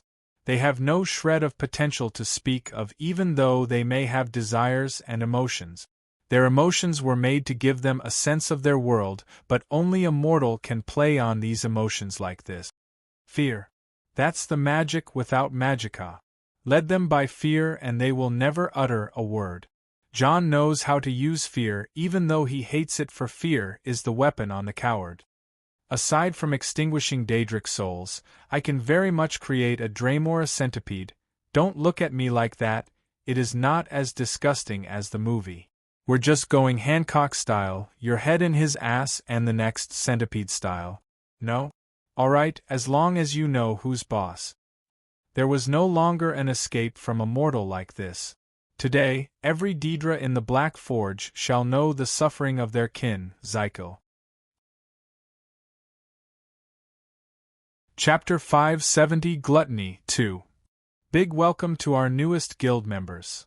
At Jack Allen, C rank. At SHBH0, C rank. At Jesus Hernandez, E rank. For more chapters and info, URL linked e/Donovel, or Google @Donovel. Mortal, I shall never forgive you. Vixalai roared at Jon. I frankly don't care, hold up. You're the sister, right? At that moment, Jon managed to identify Vixalai among the crowd of Draemora that pretty much looked alike to him. The sister? She asked back in confusion. Yeah, Zykel's sister. You. That's right. You were the one who kidnapped him. I always knew this good-for-nothing will fall one day so low that he will be kidnapped by a mere mortal. Vixalai roared in anger and walked towards Jon, who felt amused by her ignorance. Do I have to extinguish a few of your comrades to put you in line as well? Jon asked as he exerted his pressure towards her. Coo! She retreated in front of his brutish aura and fell on one knee. For Jon to use the chaos infection in order to extinguish the souls of the Daedra was a risky plan, since it may alert the Daedric prince who created that fake animus he destroyed, i.e. Molag Bal. What do you want? She asked. Straight to the point, eh? I like that. Jon said and looked around. I came to borrow your forge and some manpower, to be honest. Hearing his absurd demand, Vixalai had to pause a moment in order to realize it. My forge? Indeed. And my Kyn? Pretty much so. You're mad. Since the day I got licked by the skooma cat. Jon was pretty chill about the whole situation, leaving the Daedra, who are in bad shape around him, in a confused state. We may obey you if you conjured and bound us, mortal. But we certainly won't forge anything for you, especially the human called Krylon. Vixalai made a firm stance. This wasn't something driven by pride or fear, these are the rules. How intriguing, Jon said. I would certainly be pleased if Vixalai of the Wicked Horns clan, one of the most famous blacksmiths in Oblivion, forged something for me. You know of me? She asked. Zykel is one talkative fellow. Jon winked. Arg. This wretched fool. He doesn't even know how to keep a damn secret from a mortal. Vixalai roared in anger. You can so much extinguish his soul or damn him into a mortal worm. Wow. Jon was taken aback by her attitude. Did you just hear that, Zykel? Your sister is a bitch. As he turned around and spoke to the Daedric Titan tied in chains and dragged by a Minotaur and a bone colossus. Vixalai had a weird look on her face while trying to figure out who this Zykel that Jon just spoke to. Either way, let's just get it over with. I remember the main forge is that way. Jon signaled for Jax and Wrath to follow him as he walked further into the Black Forge. Meanwhile, Vixalai had this weird idea of what became of her brother. Wait! She hurriedly followed Jon, who was approaching one of the largest fire pits in the forge. There was a large platform and all manners of extreme forging tools. This will be perfect, he said, full of excitement as he turned to Zykel. Aren't you happy as well, Zykel? We will have you set in no time, no worries. At that time, Vixalai caught up to Jon and saw him talking to the bound Daedric Titan, calling him Zykel. What have you done to him? She asked in a face that would have gone pale if not for its Daedric colors. Oh, him? I switched his vestige from his old body into this magnificent one. As you can see, he is quite powerful at the moment but still the same old Zykel from inside," Jon said. Vixalai was looking at the Daedric Titan in disbelief. "I heard that the Daedric Titan who guarded the Hollow City has disappeared indeed, but I never thought it would be," she said as she looked at Jon. "You could do something like that?" "Yeah, nothing too difficult," Jon nodded. Vixalai's eyes lit with the color of envy as she gazed at the mighty Titan. "You human, you lack creativity," she said. "Are you telling me that this magnificent body is wasted on some trash like Zykel? I can't believe it." Jon raised his brows in surprise. "Trash like Zykel doesn't deserve this body. Hey, put me there instead of him. Put me there and let me show you the true power a Draemora overkin can muster." Vixalai was showing a strange side of the Draemora which Jon never saw before. He knew that the Draemora are the worst of the worst, but they had a strong sense of kinship. Zykel seemed now like an outcast. "So, you want me to cast Zykel out of this body and make you into a Daedric Titan?" "Yes. Do this, mortal. Do this and I will be in your debt," she said with a wide confident grin. Well, Jon looked between Vixalai and Zykel. While Vixalai was confident in her superiority over Zykel, Zykel was unable to do anything but glare with total anger at Vixalai, who asked Jon to put her soul into the body of the Daedric Titan. Here is the thing about the Daedric creatures in general. They don't have growth or development, so they will never grow stronger no matter what they do. They are born with a certain potential which when they reach, they never bypass. Having the body of a Daedric Titan means this level can be reinstated to fit the body of a Titan. After all, Titans are on the top of Oblivion's food chain. It was true that Zykel was a failure as a Titan, and she would be stronger than him if given the same chance, but Jon had another thing in mind. He merely snapped his fingers and the chains holding Zykel disappeared. At that time, the excited Vixalai saw a large shadow cover her from behind. As she turned around, she saw Zykel glaring at her. "Sister," Zykel spoke solemnly as he looked down on her. "Humph, you idiot piece of shit. I'll have you know that." Bang. Without even letting her finish her sentence, Zykel raised his hand and struck down towards Vixalai. The result was so gruesome that it can't even be called remains anymore. "Sheesh. That's some Guro hentai for you," Jon said, nudging the gore mess with the tip of his sword, then turned back to Zykel. "Feeling alright, bud?" Zykel wasn't in any form alright. After getting beaten by Jon and getting dragged by Jax, and Wrath then being demeaned by Vixalai, there was a psychological limit to even what a Draemora can endure. Jon's bullying aside, Zykel always thought that Vixalai would one day bust him out of Jon's control and return him to Coldharbour as a proud Daedric Titan, but now he lost all faith in his clan. "Your sister was. She is not my sister, not anymore." Even though Jon was about to act as if consoling him, Zykel took the matter way too dramatically. All right. Jon wasn't in any mood to get dragged in a Daedric drama, thus he decided to take matters into his own hand. "Let's get the fuck started." He grabbed Zykel's tail and all of a sudden, exerted all his force into swinging the Daedric Titan right into the fire pit. The scene after Zykel was suddenly swung was covered later in nasty smoke and poisonous eruptions. Mortal! Zykel was even more taken aback by this as he helplessly tried to escape the fire pit. It wasn't only fire down there, but there was even lava mixed with the blue azure plasm of Coldharbour, turning it into some sort of blue molten mixture of some serious heat. "Just endure it a bit. I'll lift you up after you, soften up," Jon said as he completely ignored all the ruckus Zykel was doing down there. At that point, he turned away and found a workbench nearby filled with cold iron and ebony materials. "Jax." "Yes, master. You and Wrath start looking for any of that famous cold ebony alloy around this forge. Also, capture any Draemora in your way and bring them to me." Wrath, you are authorized to summon undead. Mayorist to R.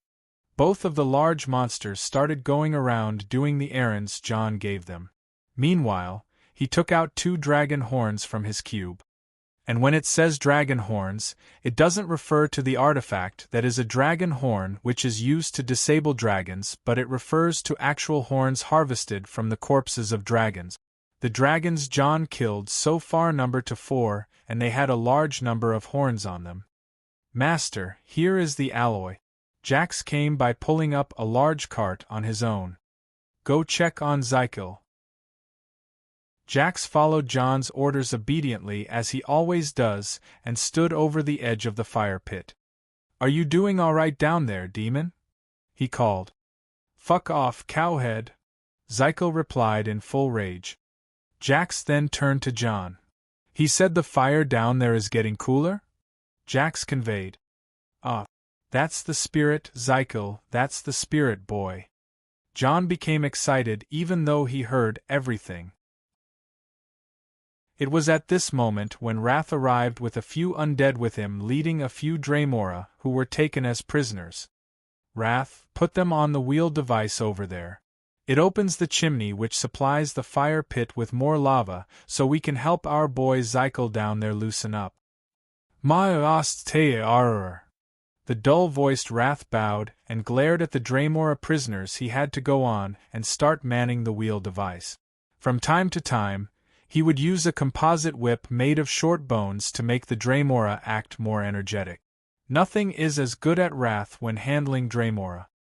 The chimney to the fire pit poured more lava with Zykel howling from pain. At that moment, Jon ordered Jax to push in the alloy of cold ebony into the fire pit for its content to melt and encase Zykel over a few minutes. To Zykel, the pain was agonizing. To Jon, it is a formulated plan that he had in mind for a long time and is finally happening. Now all that he needs is to strike the metal while it is hot. Nefertiti, your turn. From the shade of Jon, Nefertiti moved through the shadow and transformed into a bolt of shadow energy that encompassed Zykel. Once that was done, she transferred herself upwards and bound him on the large platform as he was struggling and trying to escape. In his hand, Jon stood over Zykel with the Deadland hammer in his hand while wearing the legendary gauntlet, Wraithguard. He looked down on the struggling Zykel and spoke in a morbid tone. Zykel, my boy, what you experienced a while ago was something, and what you are about to experience is a whole new animal. Are you ready? Yo, Zykel wasn't even able to reply. What is that? Jon tilted his head. He said he is excited. Jax translated. Jon's eyes moistened as if he was touched by Zykel's spirit and couldn't help but shed a man-tear. Boy, I am touched, he said. That's why we will go with double the pain and half the suffering. Good luck. And the Daedland hammer descended on the heated body of the Daedric Titan, which is mixed with a strong Daedric alloy. Tink, tink, tink. For an hour, Jon kept smiting the body of the Daedric Titan, causing all the impurities in it to be driven out. The bones of a Daedric Titan are made of dragon materials, but since Molag Bal wanted to increase their numbers, he made an imitation of such a material that is impossible to acquire. On the other hand, Jon had 4 skeletons of dragons which were barely touched, and they were very usable. Jon imbued the body of Zykel with some fragments of the dragon bones he had, and started shrinking the overall size of Zykel. He even used his chaos infection to destroy the influence of Molag Bal over the soul of Zykel. Such a method of arcane craftsmanship was never even used before. A mortal man redesigning one of the Daedric creatures, which were made by a Daedric prince with premium-grade materials. If Molag Bal was to see what Jon is recreating here, he may even consider giving up on his sphere of brutality. By the end of it, Zykel's body became way smaller, only 3 meters long and almost a ton in weight. Zykel was still under the shadow influence of Nefertiti, which had a role in this great process.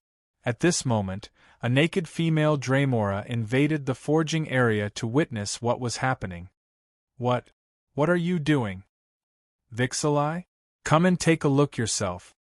Jon invited her in. As a Daedra, Vixalai can reincarnate immediately after death in the nearby azure prism. She was still wet due to the process and didn't get the chance to even make herself decent.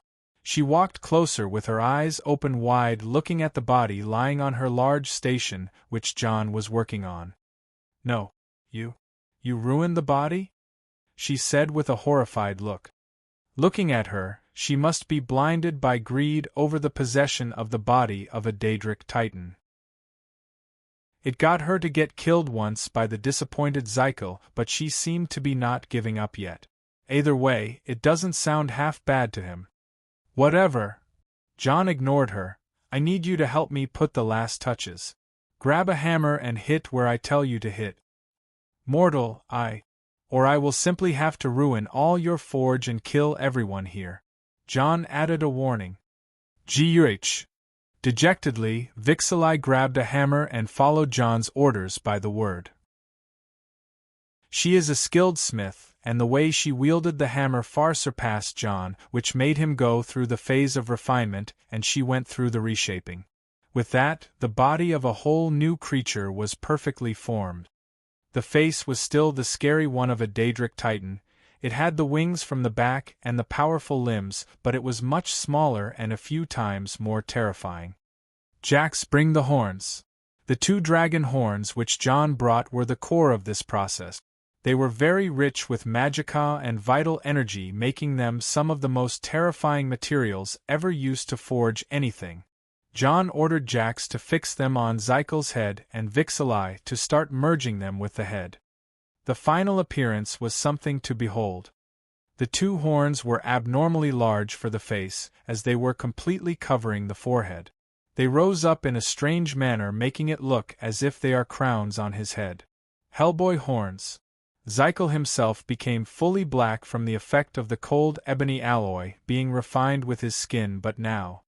However, there was one spot that Jon seemed to have left untouched. When will you reforge that area? Vixalai spoke, pointing at the 3rd large leg between Zykel's 2 legs. Wait. Jon looked at her with a horrified face. You want me to hit another man's with a hammer? The size is not fitting well with the body. I was just saying. Vixalai explained. I can see that. Jon nodded at her with the same horrified look lingering in his eyes before continuing. That's why we are going to use a mold. A mold? She asked. Yes. So, you want me to forge one or make one with sand? Jon was even more horrified by that woman now. Let me ask you something, he said, trying to ascertain something.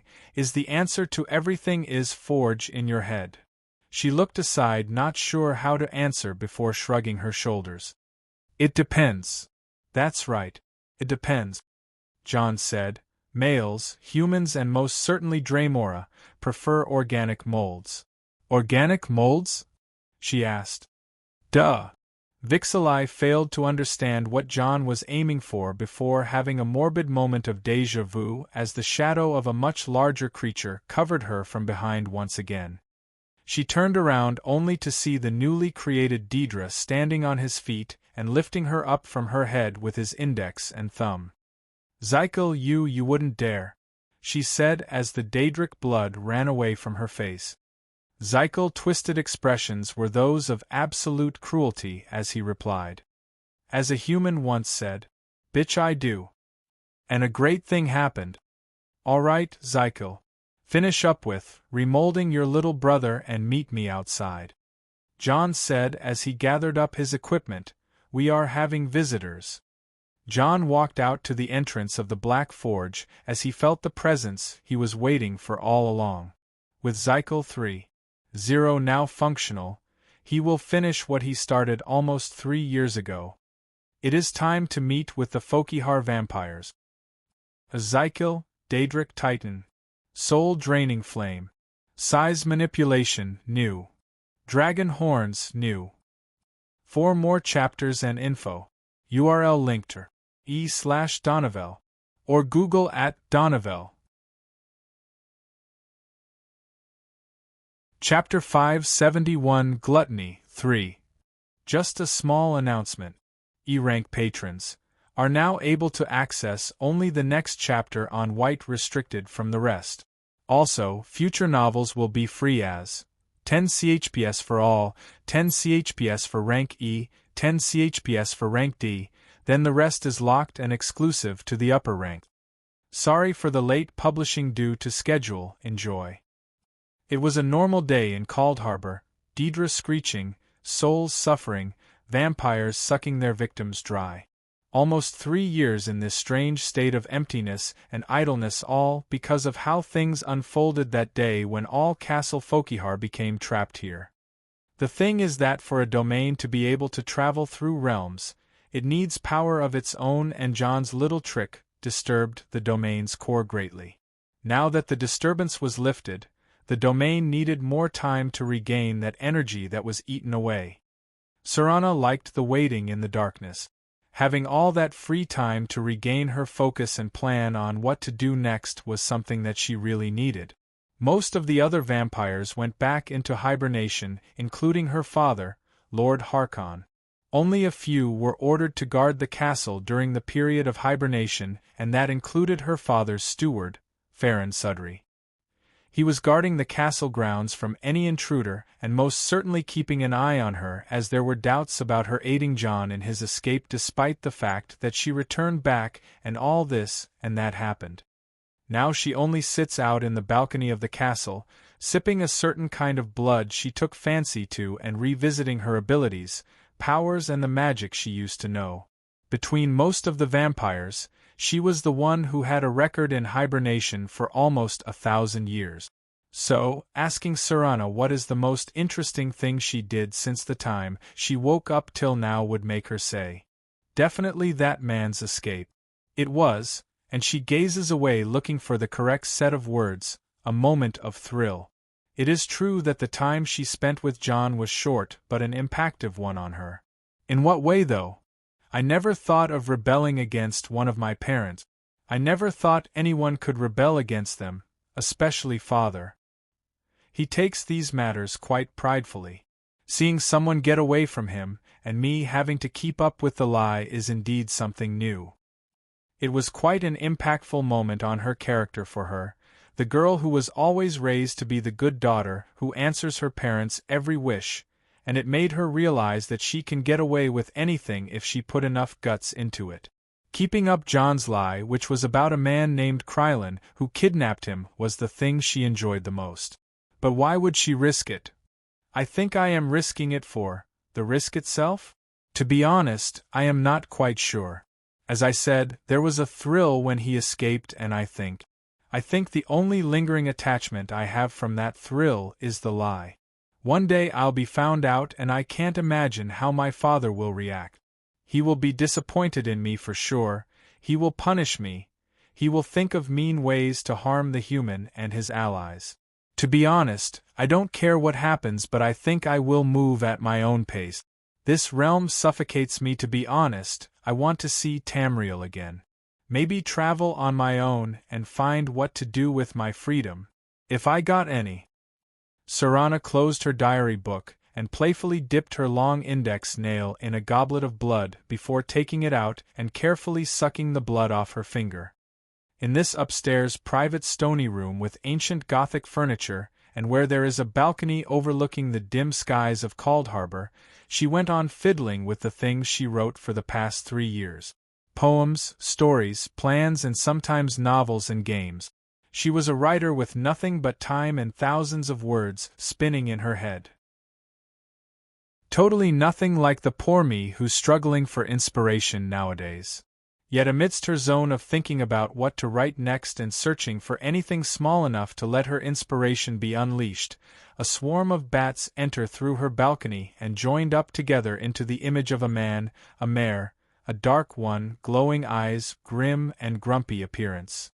"Lady Serana, the Lord requests your presence," Farron said. "As you can see, I am quite busy," she replied. "When I said the word request, I was merely trying to be polite." Farron spoke again, implying the urgency of the matter. Serana gazed at him with her apathetic face as she walked out of the shadows. Her appearance was as if she didn't grow a second since the day Jon left her, and despite her vampirism, she was good to look at, but her eyes were the things of horror.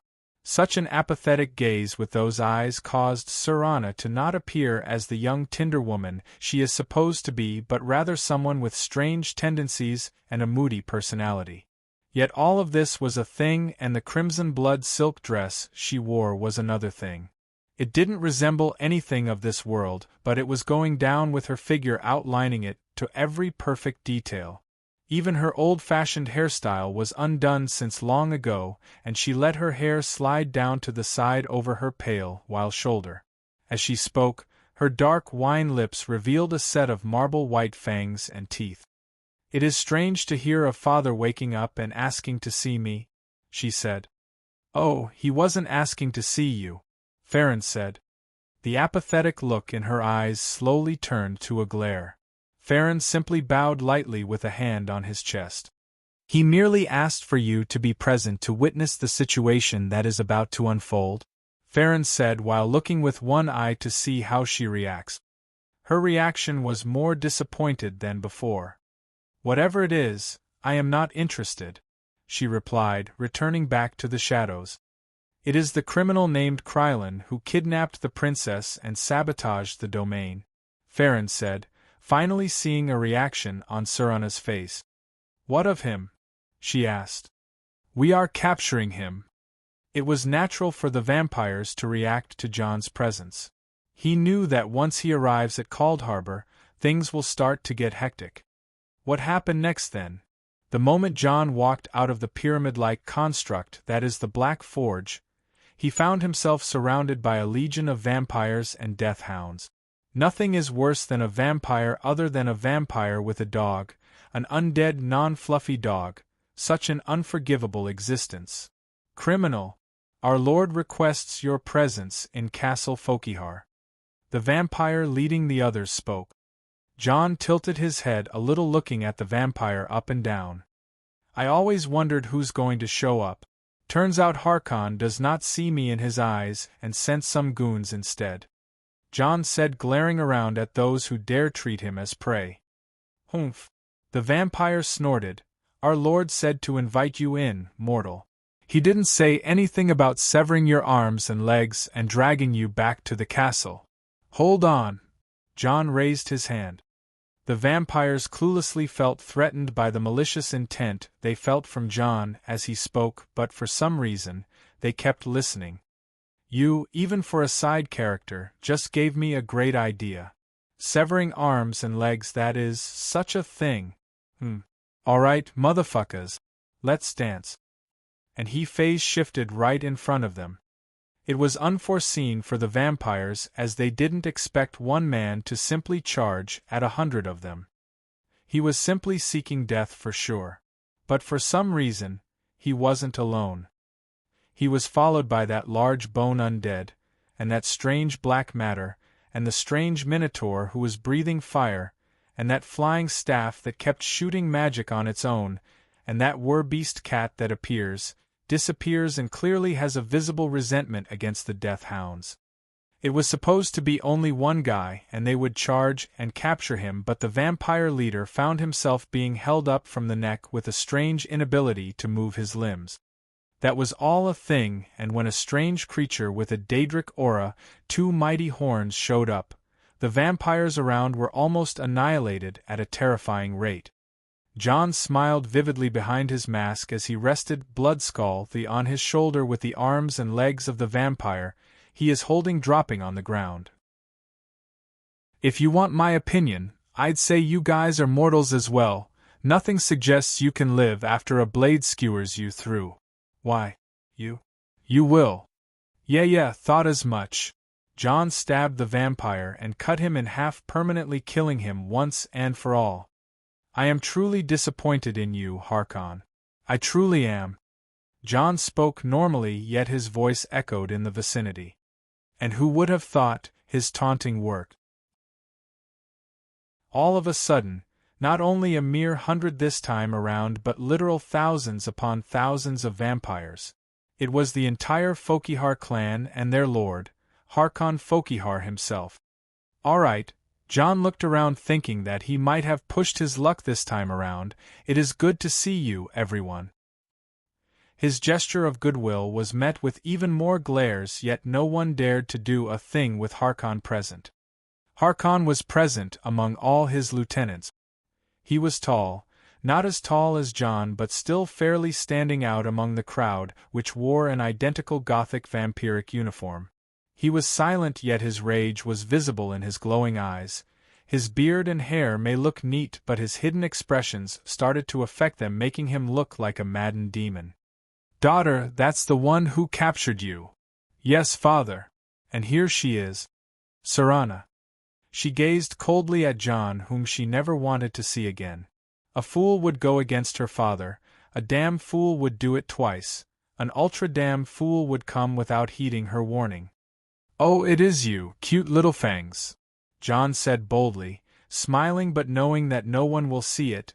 He had to be polite enough to remove the mask himself. "Long time no see."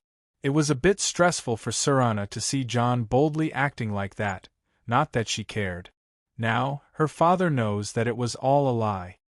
She stole a glance at her father only to see him even calmer than before. He was even faintly smiling. Wait. He knew all along.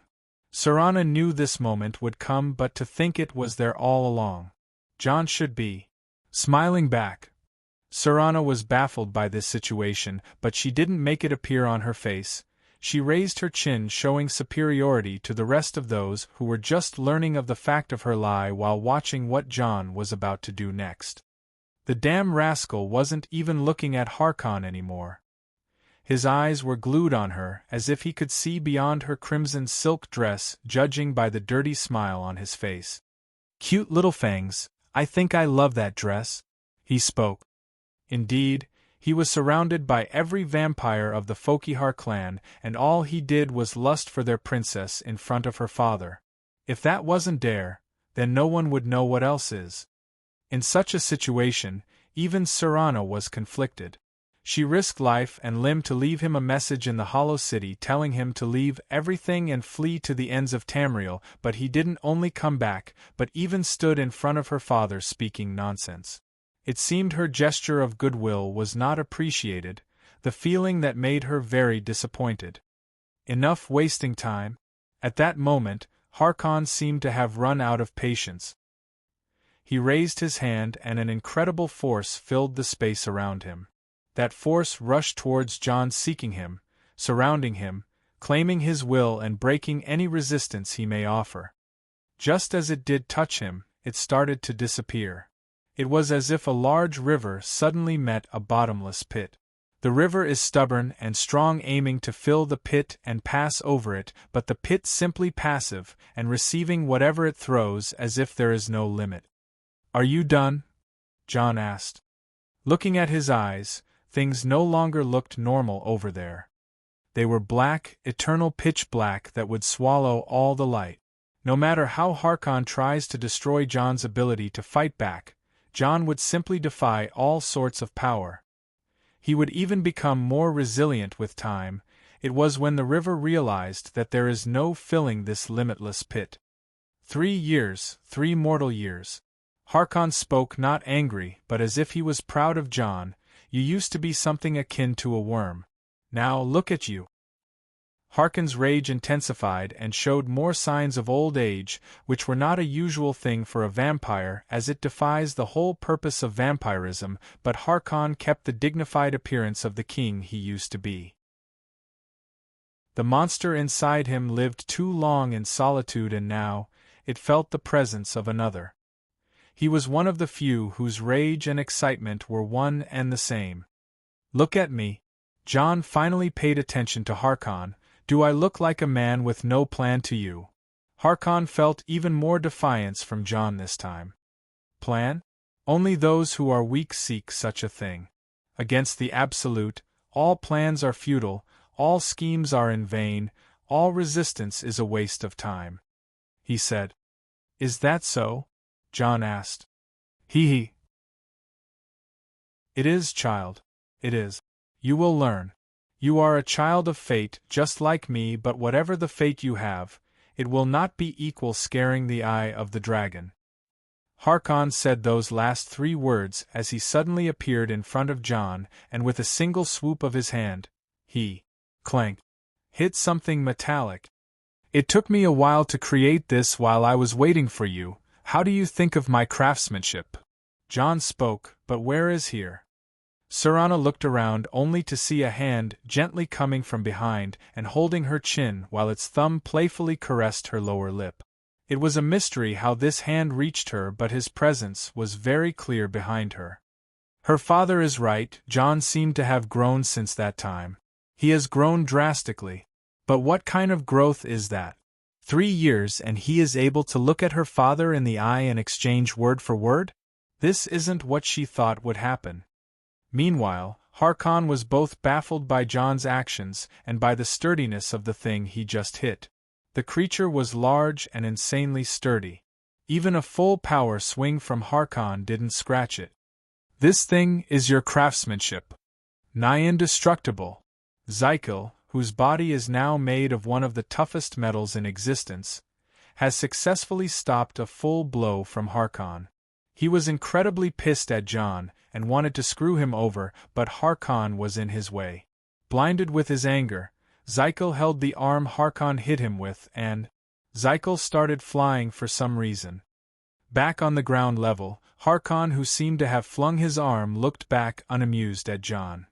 "He is still the same damn idiot though.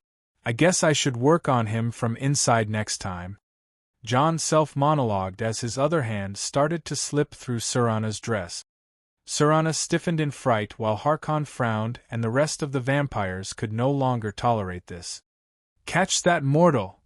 Harkon said, but he didn't even need to say much as every vampire in the vicinity was on to Jon the moment he appeared behind Serana anyway. Still, Jon wasn't molesting Serana or anything, but rather, he tore off her blood-crimson silk dress. "Arg!" Serana groaned from pain as if her flesh was being torn away from her. That moment, every vampire was a split of a second away before Jon phase shifts far away once again. In his hand, he appeared with the crimson silk dress that is now torn. It was such a beautiful dress, but from inside, it looked horrible, as if it was made of some organs and blood. It seemed that this damn thing has stuck itself on Serana for some time now. "No, give it back." She has fallen on her knees, her body was torn with strange injuries, but she seemed to not be minding any of it. As many of the vampires gathered around in order to protect her, Harkon showed a hint of surprise and bafflement. He recognized the accursed aura of this red dress she was wearing, but he didn't know it was a piece of that thing. "Cute little fangs, I am sorry to have burdened you with such a thing. Gluttony is not your sin to bear." No, she felt very weakened, but she couldn't stop. "It is. I want it." This was an unexpected development on all fronts. Jon knew that this accursed thing will still be alive somehow, and he expected Serana to bring it to him, but not in this way. The blood vine that grew on him ever since that time he was trapped in a briarheart tree. This vine mutated so many times that it became a parasite that feeds on him. That's right, a parasite. Jon used the fact that the root has become a parasite in order to eat away all the power of Harkon's domain, and while Harkon thought that he got rid of this thing long ago, Serana took a part of it for herself. She fed that parasite on her own blood and cultivated it on her body. It came to feed on her, yet at the same time, it gave her strange powers and made her immune to most of the side effects of vampirism. After all, it fed on the domain of a vampire lord for almost a year. This thing, it is very compatible with vampires and made it perfect enough for a vampire to cultivate her powers even more, but they had to share this power with that thing. Yet there is one major flaw. This living object only answers to one person and one person only. It is that man. As the master leaves the dog tied somewhere, the dog will always keep up its duties, for that's what dogs are good for, and until the master arrives, the dog will wag its tail to anyone who feeds it. but it always remembers the first hand that fed it as the master," Jon said as he tore the dress apart, even making it shriek rather than the sound of ripped fabrics. The vampires wouldn't let Jon have his way either, and no matter what he says and does, the orders were to apprehend him even on the cost of their lives. Just as a couple of vampires charged in at Jon in a swarm of bats, the bloody dress in Jon's hand started to suddenly merge with his arms.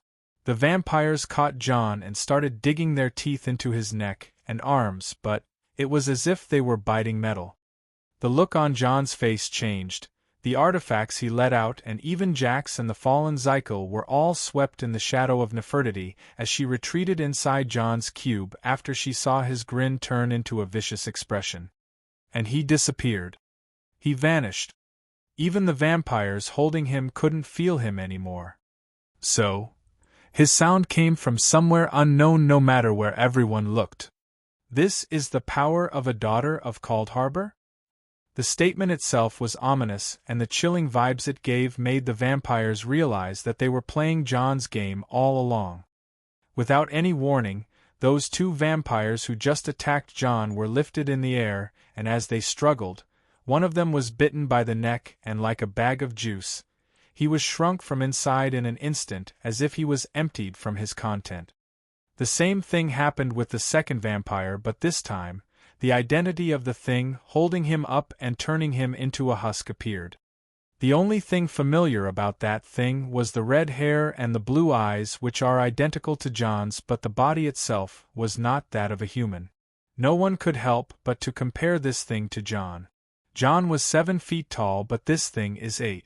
Jon had smooth skin, but this thing had a network of blood vessels covering him. Jon was the self-proclaimed most handsome young man on Tamriel, but this is the stuff of nightmares with its irregular bone structure and undefined body. The second vampire was sucked dry and crumbled into dust at the feet of that thing.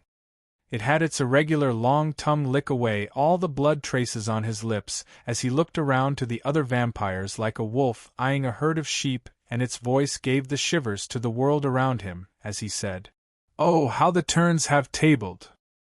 Gluttony, Briarheart Vampiric Essence, Gore Servant. S and Discord URL. A link to e/Donovel. Chapter 572 Glutton Free. Shout out to all these amazing people. At Benjamin House, at Ian Spear, at Successes, at Michael Crandall. Bang. The sound of something soft hitting against metal echoed in the surrounding space. Each hit was followed with an amount of force that would break the back of a mammoth, but the weird material of the floor withstood it very well. Blood splattered across the place as the next hit came down and pieces of living flesh started to fly, then join up together like liquid quicksilver. Nefertiti would hurriedly jump in, collect those pieces of flesh in a glass container, then escape before the next hit lands. At the center of the scene, the body of a young man was simply kneeling down from exhaustion with blades, spears, arrows and all manners of metal fragments were sticking out of it. With his normal arm, he held the last piece of strange flesh from his other arm and slammed the ground so hard that a mountain would split. Eventually, that piece of flesh flew off and Nefertiti collected it in time before it would jump back on Jon. "This motherfucker is troublesome as fuck." Jon held his body, remembering the senseless pain he just put himself through. The fifth deadly sin, gluttony. Probably the most troublesome of the bunch. He can't imagine creating envy or sloth to be as unruly as gluttony. Homen. All gathered. Nefertiti showed up in her human form, standing beside Jon while holding a large glass jar reinforced with dwarven metal on its ends with a living lump of flesh trying to break free from inside. Jon took the jar and held up his middle finger. "Fuck you!" Jon threw the jar away, then literally removed a blade that was going through his torso as he clenched hard from the pain. "You shifted your organs again?" Nefertiti asked. "It was a risk I was willing to take," he replied with a cool wink. Unamused, she pulled out a spearhead from his shoulder. "Ouch. No, you shouldn't." He howled from the pain, causing her to panic, and stabbed the spearhead back where it was.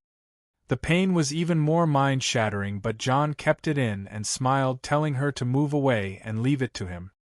As soon as she took cover far on the other side of the room, Jon stood up and focused his inner energy in his core before slowly expanding it, and bam! A strong shockwave came from inside as every single piece of weapon piercing him flew out like bullets, and his body recovered at a rapid rate. His overflowing vigor manifested into steam rising from his diabolical muscle structure as he started cracking his joint to relieve the tension. "This body of yours isn't immortal yet?" At that point, Zykel approached Jon with caution. "Eternal, not immortal. Immortality is a soul thing, but eternal bodies are ones that never experience degradation in their genetic mutations. So unless completely destroyed beyond recovery, my life will never be extinguished," Jon explained. Isn't that immortality?" Zykel didn't seem to get it. "In a way, maybe. Immortality itself is when you are impossible to be extinguished even without a body, and your soul reaches a degree of invincibility that is beyond what is possibly describable. This thing you call immortality of the Daedric creatures is basically being stuck in a circle of reincarnation that is fashioned for lesser souls that are easy to manage and manipulate." "This sounds confusing." Zykel tried to scratch his chin with his metallic fingers, but his metallic skin caused the scratch to make a spark. He looked between himself and his head, then looked at Dawn. "I told you. Easy to manipulate. I just gave you an unbreakable body, and I thought you can hold your damn ground against a dragon, only to find you being tossed around by a damn vampire." "What? This damn body you gave me is as painful as sleeping with a Daedra from Apocrypha, and the vampire that tossed me around is a vampire lord no less." "No excuses. I am starting to rethink my investment in you. Don't you feel ashamed?" Jon acted as if he was wronged all of a sudden. "Wha? You shameless mortal. You made me do all those horrible things. There is no human as evil as you are. An innocent Daedra like me was. Shut your damn mouth. Never try to sully my good name." Jon kicked Zykel out of his sanctuary and returned to taking care of his body. His cunning action, to put the blame of being useless on Zykel before the latter finds some trouble with him for the reforging process he made him go through, was a textbook bad boss move. Still, he gave Zykel a formidable defense ability and 2 dragon horns. Through that, he created the perfect meat shield. The 2 dragon horns have a use that only Jon was aware of, but he kept to himself for the time being.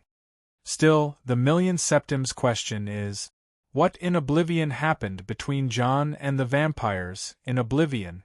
Jon wanted to take on Harkon in a 1v1, but Harkon seemed to be insisting on making it an honorable 1000v1, which Jon instantly agreed to.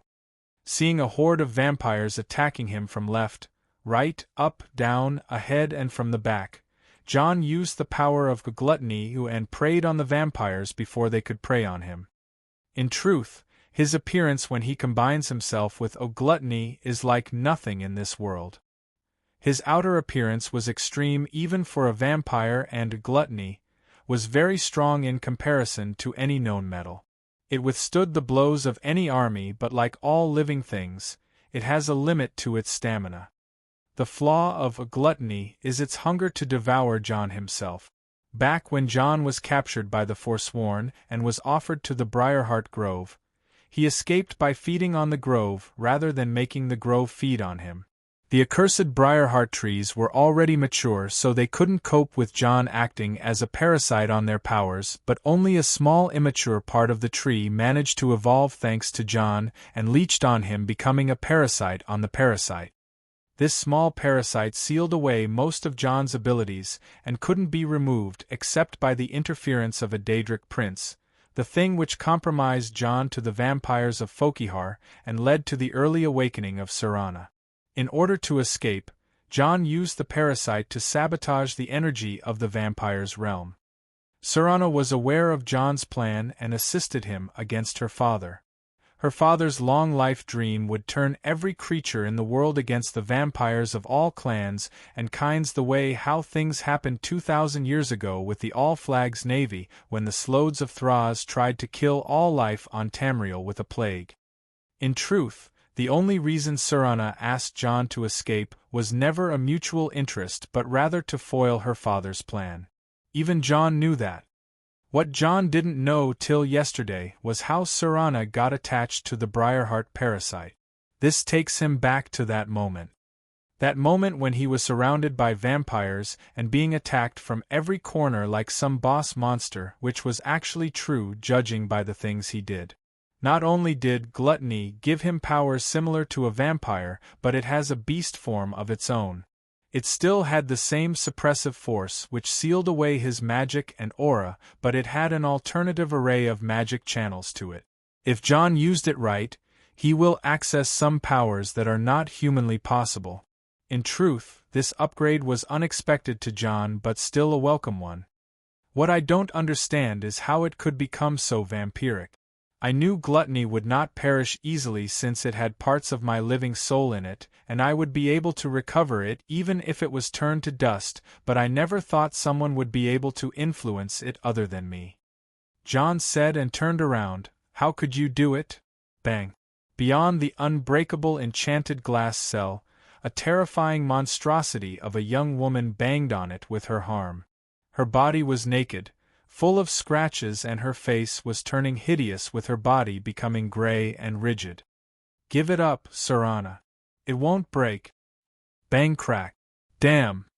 As the glass broke, it started to slowly recover once again, which made her more infuriated. Serana was indeed captured and put in a test cell. It may sound odd, but the one that did the most damage against the vampires yesterday was not Jon but rather her. The moment Jon ripped that crimson dress of hers caused every bloodstream in her body to be ripped with it. She did something to herself using Gluttony, and once it was separated from her, it didn't take long for her to fall into hysteria and start raging out. The trance she went into was so strong that she kept running towards Jon like a mad woman, and Jon kept avoiding and killing vampires as he escaped from her in Gluttony's beast mode. She didn't even differentiate between her allies and attacked her father when he tried to stop her. Lord Harkon entered his vampire lord form immediately and summoned a Forbidden Sun to attack both Jon and Serana, but what he didn't account for happened next as Jon used both Serana and Harkon as a distraction for one another and opened a portal to escape before pulling Serana into the Haven Cube. He traveled from Caldharbor to the myriad realms of revelry, and from there to Quagmire, then opened various portals, and escaped in a random one to find himself in some strange realm of frozen wastelands. He kept expanding his escapes through various portals until he returned back to Caldharbor as it became all empty. From there, he opened a portal back to Nirn. With Serana being uncontrollable, she seemed to have grown tired inside a room with sealed glass that can't be broken as it perfectly redirects all the shocks it receives. So, cute little fangs, can we please get me out? She was not in the mood to be spoken to, especially with someone as way too chill as Jon. I just wanted to say, give it back. Give it back. It's mine. No matter what he says, she seemed to have been overwhelmed with some sort of insanity. Jon recovered the sealing jar which Gluttony was trapped in and observed it closely. The strange living lump of flesh was frantically moving, trying to do anything. It would turn into liquor blood for some time, then it would become some silk-like fiber in the next. In truth, it is highly unstable. Jon observed both Serana and Gluttony. Gluttony is a parasite that makes Serana as a host, but if the host shows such symptoms, it can only mean addiction. It was the truth that Jon didn't even get to fathom in a second or two of realization. He kept looking at Serana, who was banging her forehead on the glass, until it broke and actually injured her just as she became injured and blood seeped down from her forehead. Jon watched her as she slowly saw her blood on the glass, and started licking it like an animal, but from what he could tell from her expressions, it didn't even make her satisfied at all. In his cube space, Jon had plenty of things. Basically, all his tools and secret notes were stored in here. He hurriedly started going through his late belongings and recovered a blood potion, something as good as a human for vampires. He tried to offer a bit of the potion to Serana in a cup, but her reaction was, "Filth! Get this away from me!" She raged and didn't calm down, and until she noticed Gluttony sealed in its jar not too far from her glass cell. She kept focusing on it as if trying to say something. Jon observed her as she focused almost too hard before breaking into frustration once again. "It doesn't listen. It doesn't." Jon observed her closer and tilted his head. Fascinating. A daughter of Kaldharbor, the highest rank a vampire may ever attain, and to see her reduced to a mere junkie, even Jon couldn't help but have a moment in that suffering she was going through. "Hey!" He snapped his fingers to gain her attention. Frantically, she moved her eyes towards him, then her body almost instantly before glaring at him murderously. You. She banged her arm against the glass once again and spoke, "Give it back. It doesn't want to come.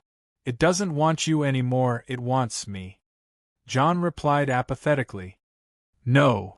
Her expressions turned disheartened as Jon could almost read all the sadness on her face. "Cute little fangs. Serana. I am truly sorry." She was having an existential crisis of sorts. Jon could understand why. In fact, he knew some of her suffering, some of the things she doesn't usually say. She is just a big child with fangs and claws. Another broken soul. "All right, why don't we try this one out?" Jon said as he brought another cup and started filling it with the content of the blood potion. No. It doesn't work anymore. It makes me sick. Serana now can be the first vampire ever seen to reject the blood. Her sight was miserable to behold. "Don't worry, I'm just gonna try something that may give you a little boost," Jon said as he finished pouring the blood into the cup. He then slowly hovered with his finger above the cup, and a small wound opened up on the tip of his finger without even the need of using a blade. A small amount of his blood started to gather around his finger and slowly and carefully dropped into the cup of blood. The sensation around his single drop of blood was insane. Jon has reached the pinnacle of humanity in terms of the physique, so his blood is insanely powerful. He slowly carried the cup, put it in the hatch under the glass shield and bypassed it towards Serana. "No. It is not going to work." "It is." She kept saying so and holding her head in pain, but the moment she felt the scent of blood, her instincts rushed in, and before she could even realize, the blood was running down her throat. Seeing her react in that fashion, seeing herself react in this fashion, it was both of a shock and a romance to Jon. My. Jon crouched down in front of Serana, who was on all four looking at him in astonishment. What just happened?" she asked. "It seems," Jon touched his lower lip while thinking, then turned around for a gluttony, which was still sealed. "It seems that this little shit can reproduce the effect of my blood. While my blood can take over the minds of lower vampires, a daughter of Kaldharbor can become addicted if she was exposed to it for, let's say, a year." Jon raised a very mind-boggling question, but he was sure this was the right answer. He recovered Gluttony inside the jar and raised it in front of Serana. "Looks like we have to get you, glutton free." Chapter 573 A Dark Scheme. We have established a game channel of Discord server, and play Among Us and other games over there. You can find the link in the end of the chapter. Things happened in rapid succession by the past 3 days. In Whiterun, Wulfur worked with the companions on restoring pieces of an axe known as Wuthrad, which is considered as a cultural treasure in Skyrim and especially to the companions. As they got a lead on the first fragment being buried somewhere north of Whiterun in Dustman's cairn, Wulfur and Farkas embarked on the quest together, and during their excavation, they were ambushed by a group called the Silver Hand. This group is made of werewolf hunters who are aware of the secret that the companions' inner circle is a den of werbeasts. Even more, those Silver Hands were once companions long ago before a failed attempt to end the lycanthropy tradition of the companions by hunting down the witches responsible for it. After being degraded to the level of common bandits, they didn't even give up and went after the Wuthrad fragments in order to prove their legitimate claim as the ones worthy of the legacy of the companions' founder, Iskramor. In Riften, the Thieves' Guild was slowly building up power on two divided fronts. The ones that sucked up to Maven were Mercer Fry and his lackeys. While the division was unclear to outsiders and kept behind closed doors, Mercer was slowly hoarding support from Maven Blackbriar and her associate. On the other hand, Delvin Mallory was staying out of these businesses and kept close contact with Winterhold through Sparrow, Julliner. Speaking of which, she was doing jobs for both Mercer and Delvin that varied from small-time burglaries to big-time heists. She even learned how to fake ledgers, attempt frauds, bribe people and reel in support from the wretched poor folk. After the Golden Glow Estate incident, Julliner was supposed to be summoned by Maven for another business opportunity, but Maven was too busy with Riffin's inner workings and scheduled the meeting for a week from now. In Winterhold, the progress was simply unprecedented, so there is no need to mention how capitalism is the most perfect thing that ever happened to humanity over there. On the other hand, Alina was in the middle of handling the war situation brewing outside the hold when she heard of some strange happenings. It seems that the two armies of the Imperials and the Stormcloaks have stopped their march in a bizarre situation of neither fighting nor retreating. As a holder of an official badge of office, Alina she went ahead with a team of elites made of Isha, Mirren, Miranda and Ela in order to investigate. There, they found the two armies drinking together. Yes, drinking and dancing and celebrating. Jon has mentioned that he will take care of any fight that happens around the hold, but Alina always imagined something brutal to happen, not two armies completely submerged in liquor and drunkenness. Once she tried to look around, she found a very pleasing-looking woman walking around the two armies half-naked and making sure everyone is more drunk than what they already are. This, of course, is Venus, the manifestation of lust. Alina recognized the aura of lust right away and ordered it to go back to Winterhold while she found the commanders of the two armies and attested them for breaking the peace agreement with Winterhold. In the rest of Skyrim, the situation of the war was coming to a halt due to winter, but that didn't stop the influence of Winterhold from spreading. The Pale and Eastmarch were mostly DDC territory, and what came next was the decision of whether to move to Whiterun or Jalmarch, but Jon didn't want to take this step without consulting with Vittoria Vici. Away from Jon and all the business shenanigans, New Sarthal was having a quiet winter night as Jon Rad sat outside his manor against a bonfire as he read a message directed to him that arrived from Dawnstar. Father! Alina, my child! What brings you in this hour? Appearing before Jon Rad was his daughter-in-law, Alina. She seemed to be wearing a large fur cloak and still donning two swords on her left side. The look on her face showed both emptiness and a myriad of thoughts. You look like you need a drink, Jonrad joked around. Anything good? Mead. Well, Jon no longer keeps drinks in the house, so mead it is. Alina joined Jonrad on the bonfire and chugged the mead from the bottle, letting go of all her lady manners. You look worse than I am, Jonrad said. Father, you are retired. Indeed, I was an officer, a spy, an escapee and a bandit at some point, Jonrad said and made a cold face, but don't ever think that parenthood is something as easy. Between those two demons on legs, I'd rather be thrown back into the war. Jonrad then laughed with Alina as he kept complaining about Thor and Idun. Father, Both you and I know that raising Thor and Idun can't be compared to what I do. And that is raising Jon. Oh, I wouldn't want to do that, so I'll shut up. Jonrad drank a bit, then asked, Where is that unhandsome son of mine? Last time I saw him, he said he will mingle with the Dark Brotherhood or something.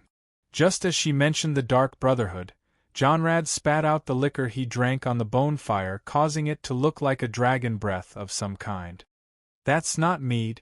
Alina pointed at Jonrad's tankard. Cough vodka. He said as he cleared his throat, You just said the Brotherhood? Alina nodded as she found the vodka bottle nearby, and started filling up her tankard from it. Why would he mingle with them? He said that the Brotherhood is one of the 4 factions he needs to take over in order to secure, she made 2 quotation marks with her fingers, fate. Bah!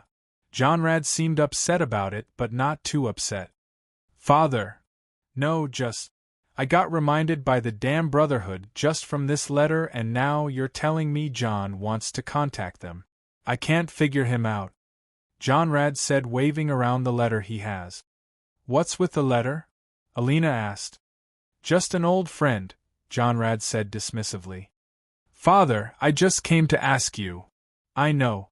Jonrad nodded. You want to know about the Brotherhood. I trust Jon with a lot of things, Father. It is just when he is driven like this, I don't seem to fathom him either. Alina said, hanging down his head while observing the flow of the liquor she poured in the tankard. I know. Jonrad nodded. You are right. This letter is from a friend who used to have to do with the Brotherhood. Well, before we betrayed them, I guess. We. Alina narrowed her eyes. Yes, we. My friend and I were 2 stranded souls who fought wars in our wake and wars in our nightmares. I know him from the war, the Great War. He was a hero, a forgotten one, or to be more accurate, he was someone whose name never came out to be forgotten in the first place. But he is a good friend. He just arrived at Skyrim over there in Dawnstar. He is not visiting. No, he seems to be chasing some sort of treasure. Just like Jon, there is always a trophy that is driving him around.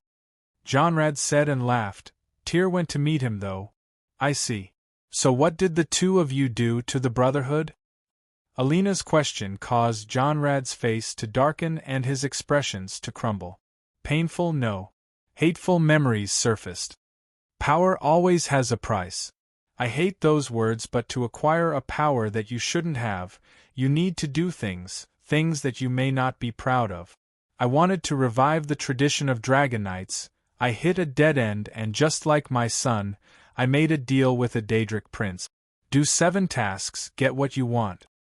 Bothia's labors. Right. I was in High Rock in those times, Jon, and you were around 7 or 8. I couldn't come to Skyrim, since I wasn't strong enough to go through our enemies, and I promised Hilda to acquire that power that would keep her and Jon safe. Back then things used to be too simple. Get powerful, solve your problems, go home. Jonrad gazed at the starry skies as he remembered the old days. Bothia is not that bad at High Rock. In a land submerged by political schemes and assassinations, every now and then, folks have gotten used to the Prince of Plots. The deal wasn't even half bad. I got to kill 7 sinners who caused a great deal of pain to people. The first 5, they were the easiest to kill. Then I met my old friend and our quests intertwined. He acted as the front, I acted as the shadow. Jonrad kept telling Alina the story of his first 5 kills as labors to Bothia. He was silent, efficient, and his actions saved hundreds of lives. He even got to save a kingdom and do some of the escapades like what his son is doing right now. When the story came to the part where he met with his old friend, he stopped it there. Cunning girl, you're getting me drunk to talk? I didn't even give you any drink, father, she said with a faint smile. All right. He stood up unshaken even with the amount he drank, and removed the snow off his shoulder. I'll tell you the rest of the story later. When? Alina called. When Jon arrives, he'll need to know it at some point. Jonrad left Alina on a cliffhanger, making her a little dejected.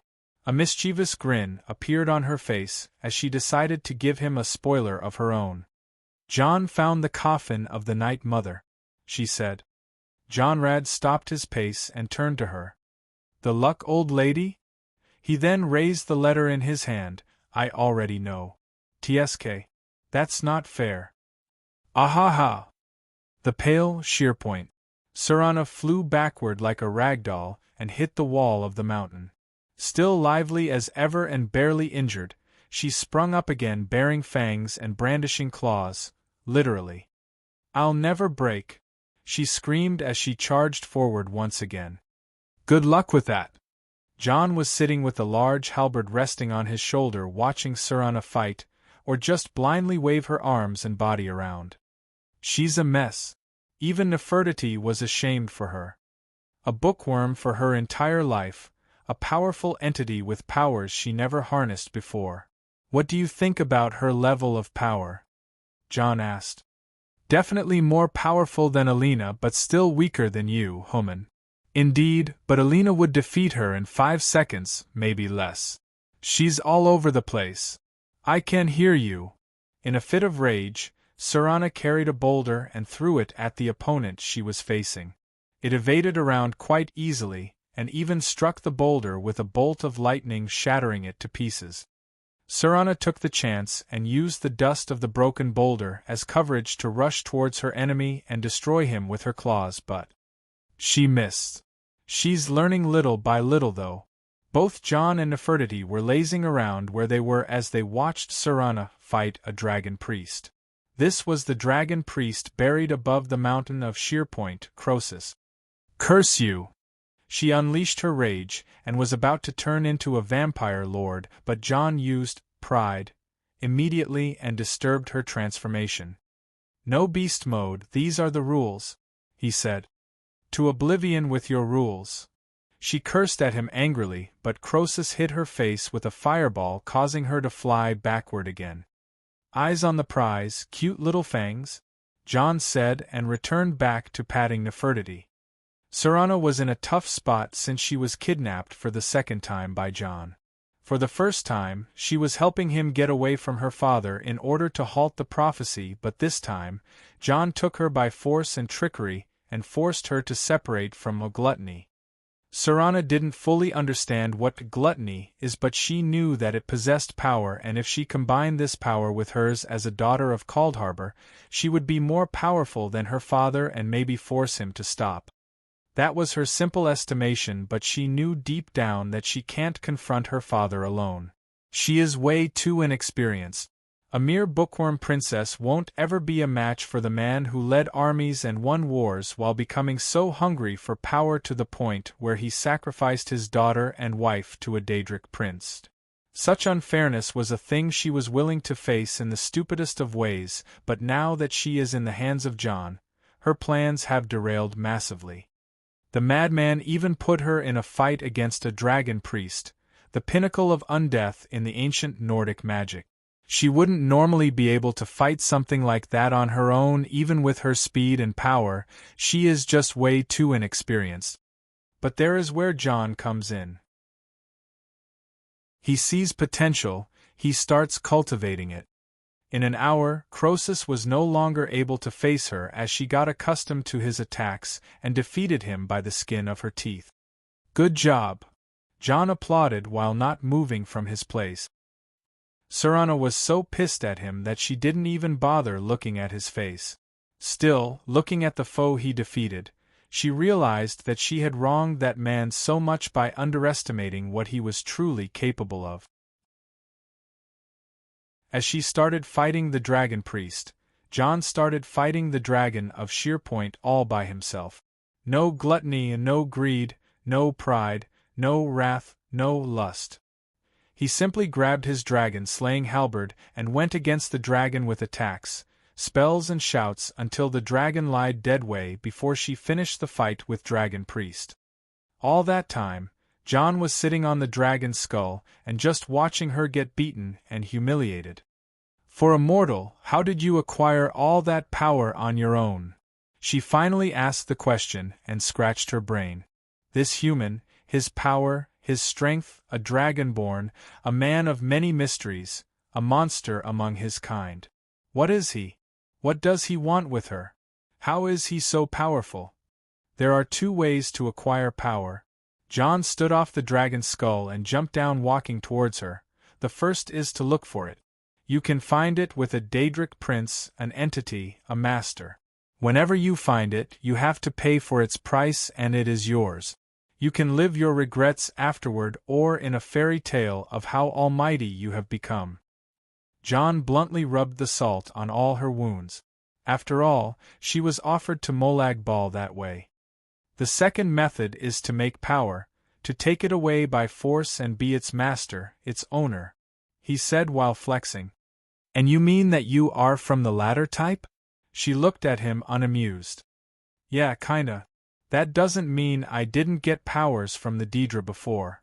But cute little fangs, there is a big difference between something you have to pay for, a debt, a loan, and between something you deserve, a reward, a prize. Jon said, we make do with what we get, but the most important thing is, we don't get ourselves in shitty waters. And what is it you want from me? She asked. Simply, I want to get you out of the shitty water. I am sort of a charitable soul. Jon said, complimenting himself. That doesn't mean you are not going to do something in return, though. Serana joined her arms together, waiting for him to say it. In exchange for curing you of a strange case of addiction, putting you in shape and seeing through your family affair, Jon took a step closer to Serana and met her face to face on the same level. You are going to become the speaker to the listener of the Dark Brotherhood. Next 3 chapters /Discord URL. https://linktr.e/Donovel. Chapter 574, Setting the Stages. Big thanks to our new patron at Ninite. Being in control is some sort of obsession with Jon. His trust only extends to those whom he has tested and would always be suspicious of anyone or anything that he didn't take an account of. But today, Jon's trust was about to be put to the test. He finally started pushing the buttons in order to get the scenarios over with. In the bannered Mare Inn of Whiterun, Jon looked down on the patrons as they drank, scuffled and drank again between laughter, puke and secret glances at the barmaids, or even touches for those who were devoid of shame and manners. "You're holding up well?" he asked the girl sitting in the dark corner. Annoyed, nauseated and clearly out of her habitat, Serana was just looking like a hungry wolf at every comer and goer, holding the urge to chase after them and twist their necks open, draining them from all their blood. But still, it is not the blood that will calm her down. In truth, it will make her even worse. Her bad situation right now was because she snuck behind Jon and attacked some man in a back alley, and if not for Jon saving him and wiping his memories clean, things would have gone bad for the little vampire princess. "I am fine. Just whatever it is, finish it and let's get out of here," she said while trying to hold her head from exploding. Jon sighed as he looked back in his book and continued reading slowly. "Don't worry, princess. As soon as we get you back on a normal blood diet, you will return to a peak condition right away." "Why so nice all of a sudden?" She glared at him. "I am nice." Jon closed his book. "If I am ever treating you badly, know that I am trying to stop you from harming yourself." "What about that time?" Cute little fangs. Jon stood off his chair and got closer to her. "I'm not the kind to bully people if I don't enjoy it." "Well, I enjoy it in some cases, but don't worry about yourself with me." Jon wanted to pat her head, but she was not in the mood to be touched. Just as he pulled away, he sensed a presence he was anticipating. Footsteps were heard going up the stairs, and as Serana would find any approaching mortal slightly irritating her instincts, this time her instincts were causing her to be on peak alertness, as if she was targeted by a very keen hunter, one that may make her feel like a prey. 3 careful knocks were heard on the door. Jon walked out to the door under the watchful gaze of Serana. The moment he opened the door, A strange amount of hostility could be sensed even by the normal folks down there. Thankfully, those people were too drunk to even walk straight.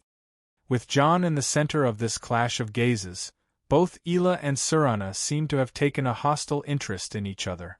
Little do they know what caused it, and little do they care. Each of them was marked as a threat by the instincts of the other. "Yeah, I thought this would happen," Jon said as he left the door open for Ela to walk in. "What's that thing?" Ela asked, not lifting her eyes off Serana. "Thing?" Serana only needed this word to be triggered. Jon jumped on the bed of the room, acting all relaxed. He made the introductions in his own way. A werewolf, a vampire and a dragonborn walk into a bar. And that's their story so far. The two ladies narrowed their eyes at each other, realizing the nature of the other person. Both of them are creatures of the night, and the mere thought of them existing in one town would make all the townsfolk run a mile in panic.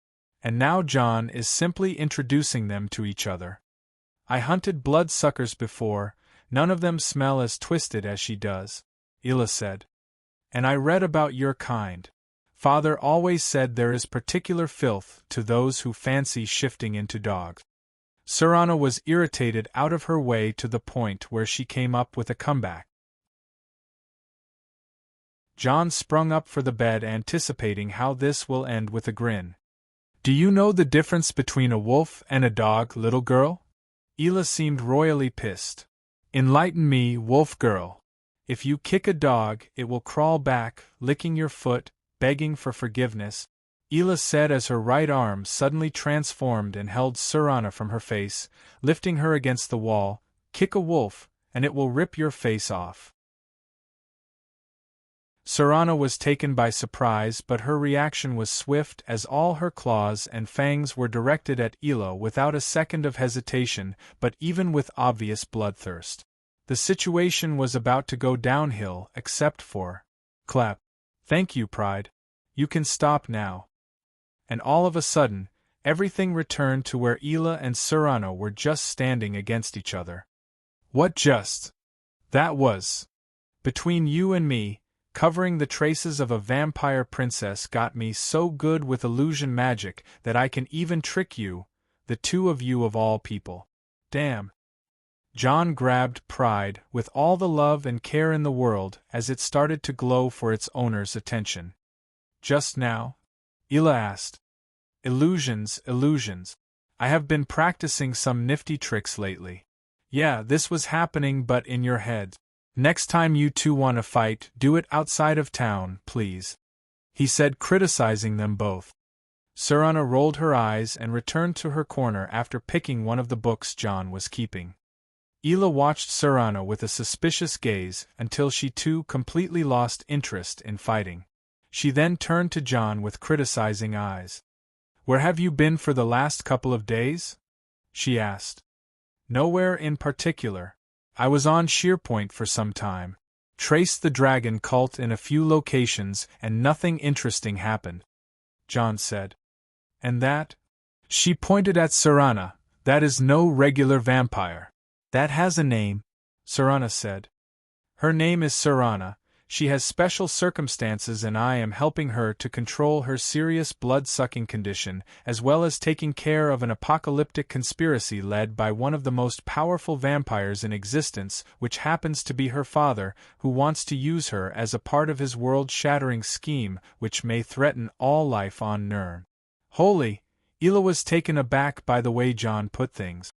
"No pressure at all." Jon smiled. "Remember that vampire that captured me a few years ago? Wait, hold up. Before you ask them, the answer to every question you are about to ask is yes." Jon laid his hands out. Ela looked around, not sure how to react while lost in her thoughts. "I am happy you are guessing my questions and all, but I would need more explanations, please," she said. "All right, let's see." Jon started explaining what happened for the last 3 days with Ela sitting on the side of the bed listening, and in the end he said, "And now, I want you to take care of her." "What? What?" The two looked at him as if he said the most unimaginable thing. "You will take care of her for some time. I need you two to keep contact together. Why in oblivion would I do that? Ila asked.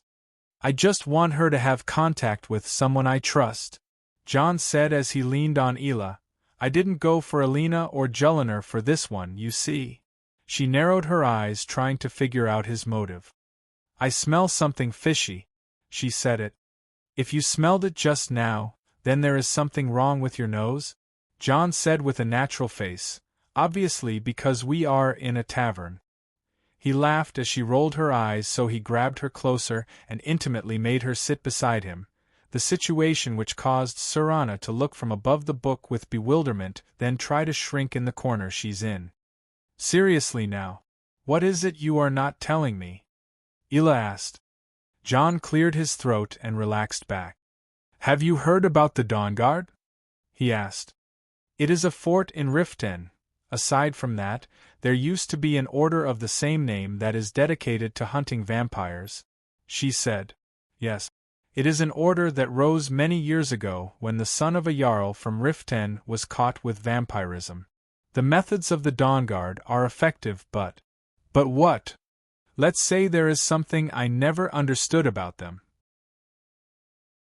Jon said, then changed the subject. Either way, the vampires have been moving against some small settlements lately and they targeted many innocents.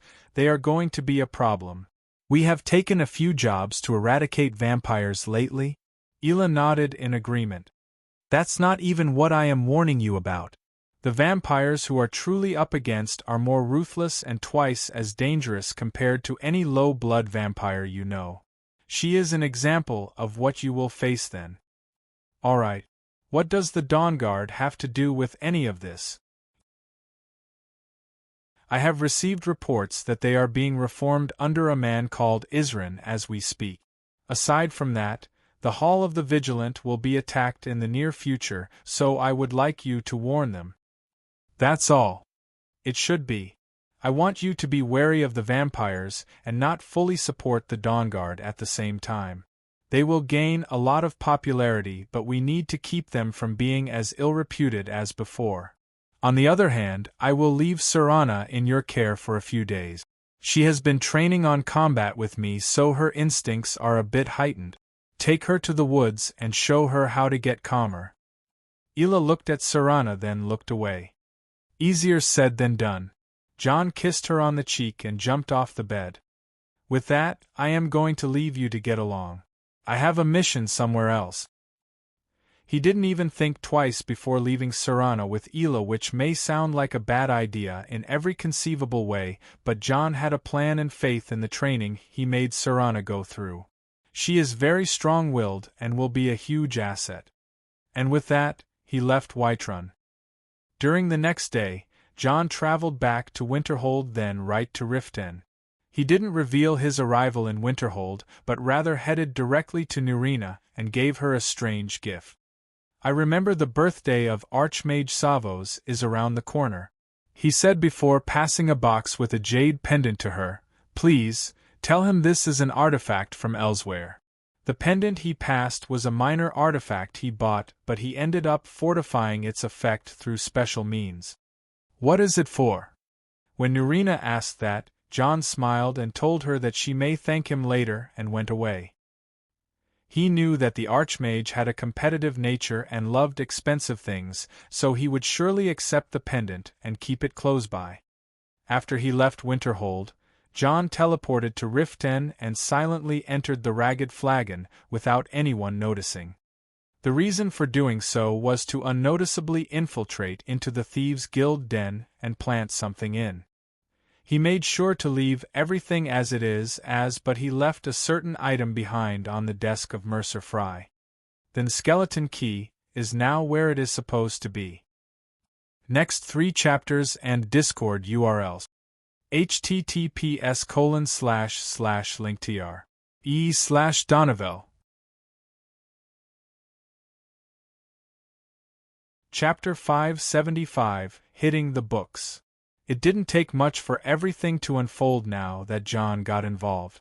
He was right, some scenarios don't just happen without his interference, even with his friends working hard on them.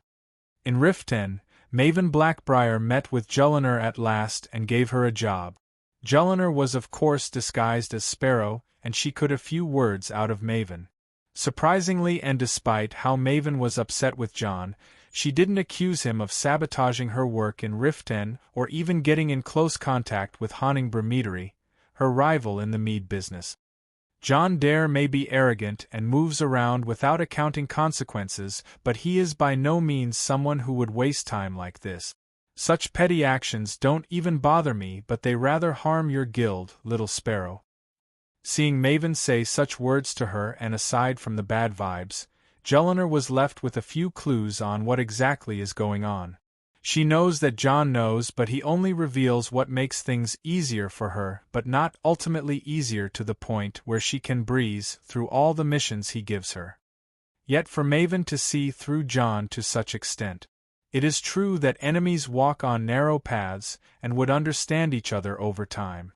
Jon and Maven had an unspoken animosity, as she thinks that Jon is the one who killed her son but still has no proof and can only hate him in agony without having anything to do about it other than keeping Riften out of his grasp.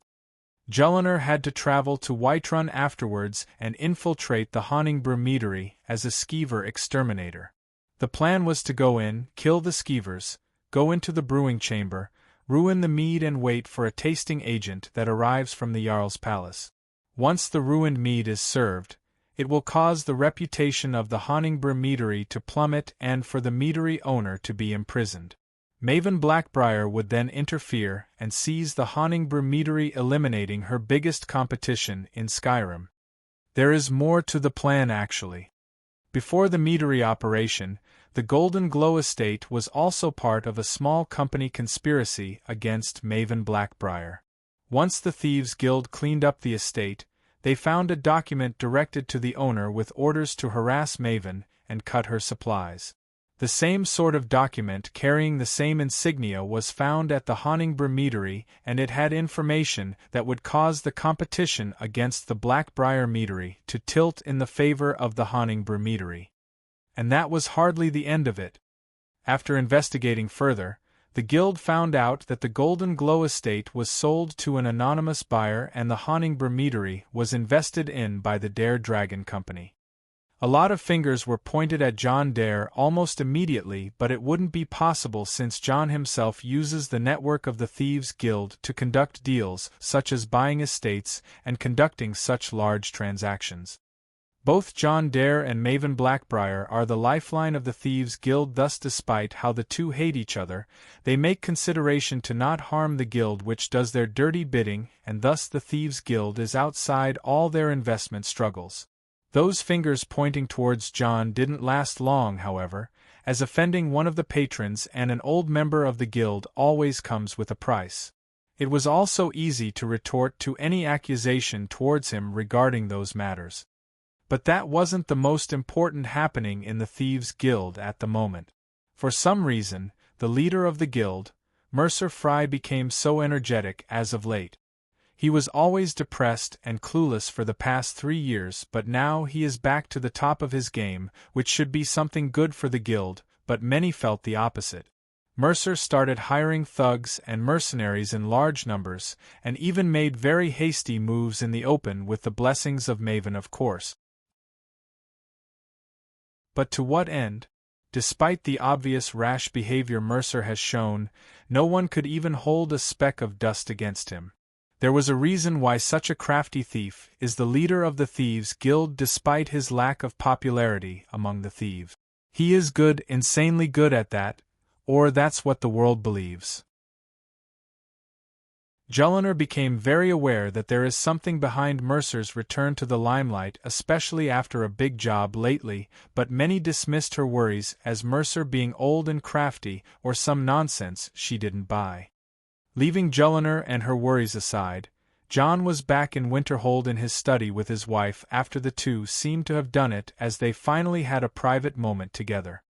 Alina was smiling ear to ear now that she has Jon all for herself and forgot to rally Jonrad's message to him, not that it mattered at the moment. "Let's go on an adventure, all by ourselves," she suggested. "Straight out of nowhere? Where to?" We traced a few books about the Eye of Magnus, but they were stolen. You already know that. We launched an investigation and found where they were taken. I am tasked with their retrieval. It is going to be on a mountain north to Whiterun overlooking the White River. I understand. So we are finally hitting the books? Hitting the books? Alina asked. Nah, just something I predicted. So a man and wife adventure time, is it? I wouldn't have taken it any other way. Finally, and after some long time, Jon and Alina visited the college all by themselves and took their badges as they submitted, going on a mission together. It is rare to see Jon doing some voluntary work for the college, but as a powerhouse of his own, seeing him doing this assures the people whom he takes care of, especially after the incident where he paralyzed the whole city once. Inside the college, it seemed that the Thalmor advisor Ancano was very active, trying to recruit some members into his cause to take the initiative to research the Eye of Magnus, and caused quite the headache for the others. He kept going on about how the Thalmor should be involved in this investigation, but it seemed that Archmage Savos put him in his place by calling him out in a meeting and telling him to quit bothering the scholars and researchers over some customs that aren't even approved by the Magic Society. With that, a rift formed between Ancano and Savos Aran, causing the latter to keep looking for excuses to try and distance the important matters away from the former. Regarding Jon and Alina, and after finishing up with all the preparations, they traveled on Flame Horse Atranax together like the old days without even taking a portal. The road trip was meant to be a fun activity for only the two of them, and they managed to make the most of it. The war is not that active around Winterhold thanks to Lust, and what it did last time, and Jon himself sent a few messages full of hard languages to the two sides of the war to not be so confident and threaten the trade routes of Winterhold. For one man to cause two warring sides to take this war elsewhere, this is the kind of character Jon Dare can be if he fully flexes. After a couple of days of traveling in the snowy winter, Jon and Alina reached Felglow Keep, the place where the books were thought to be. This place was crawling with rogue mages, the sort that goes behind the laws and commits crimes in order to attain particular types of powers. Those kinds of mages are sometimes not any better than bandits and are hostile to anyone who trespasses their territories. They also recruit the poor locals with magic talents and promise them a chance to hone their powers, but it's all a hoax. As expected, those rogue mages met Jon and Alina with hostility the moment they were spotted. The two of them were wearing their college robes and looked too classy compared to those rogues. Halt! Leave this place at once. Your kind is no welcome here. A Dunmare mage blocked the path for Jon and Alina with some of his peers of Flame Atranac backing them up. It didn't look more dangerous than a mere band of straggler thieves who learned some tricks judging by the weapons they carried alongside the spells they evoked. A real mage wouldn't rely on mundane weapons if they are adept with the arcane arts, which disqualify those people from being proper magic casters to begin with. Even the Atranac they had wasn't controlled by any of them but rather summoned through a ritual and functions as a centrique. Alina seemed to be intending to repay hostility with hostility and wipe out those rogues, but surprisingly enough, Jon touched her shoulder and conveyed to her that it is better to use diplomacy in such a situation. Alina looked at him, doubting the actions of her murderous husband, but ended up watching as he spoke. Greetings. We are from the College of Winterhold, and we are here on official business with the leader of this coven, Jon said. The college. The name put those men in a pinch just by mentioning it. A bunch of untalented spellcasters like them doesn't even qualify to set foot in the college, let alone compete with a genuine mage in magic combat, but… I knew it, the Dunmare on the lead said, more of a reason to turn around and leave. Our leader made it clear that the people of the college are no welcome here. Jon and Alina exchanged looks with her, trying to convey that they should go blasting spells and kicking ass until they get what they are here for. The thing is, Jon wanted to play this one in a different way. All right. Can you at least rally to your leader that we are here? I want to confirm whether she'd meet us or not so that. Bark. One of the mages cast a minor lightning spell towards Jon's leg as he was speaking. It landed on the ground as it obviously missed, but the mage tried to make it look like a warning shot. Got stones in your ears? We are not receiving any visitors, he shouted. Jon wasn't even triggered by the spell, nor did Alina. This sort of child play wasn't even at the level that can kill a deer. Well, at least I tried. With a wave of his hand, a gust of wind struck the mages and forced them to stagger down before a very tiny web of scattering bolts spread all over the surroundings and knocked them all down. You didn't kill anyone? Alina asked in surprise. Do I need to? Jon replied. I have something in mind for coming here, so let's not kill anyone. Why don't you wear the skirt and I wear the armor? Alina said with an unsatisfied tone before laughing cheekily as Jon stared at her. If you want to go all out, do it with a proper opponent, else it would be called arcane bullying. And don't worry, it is just right behind those walls.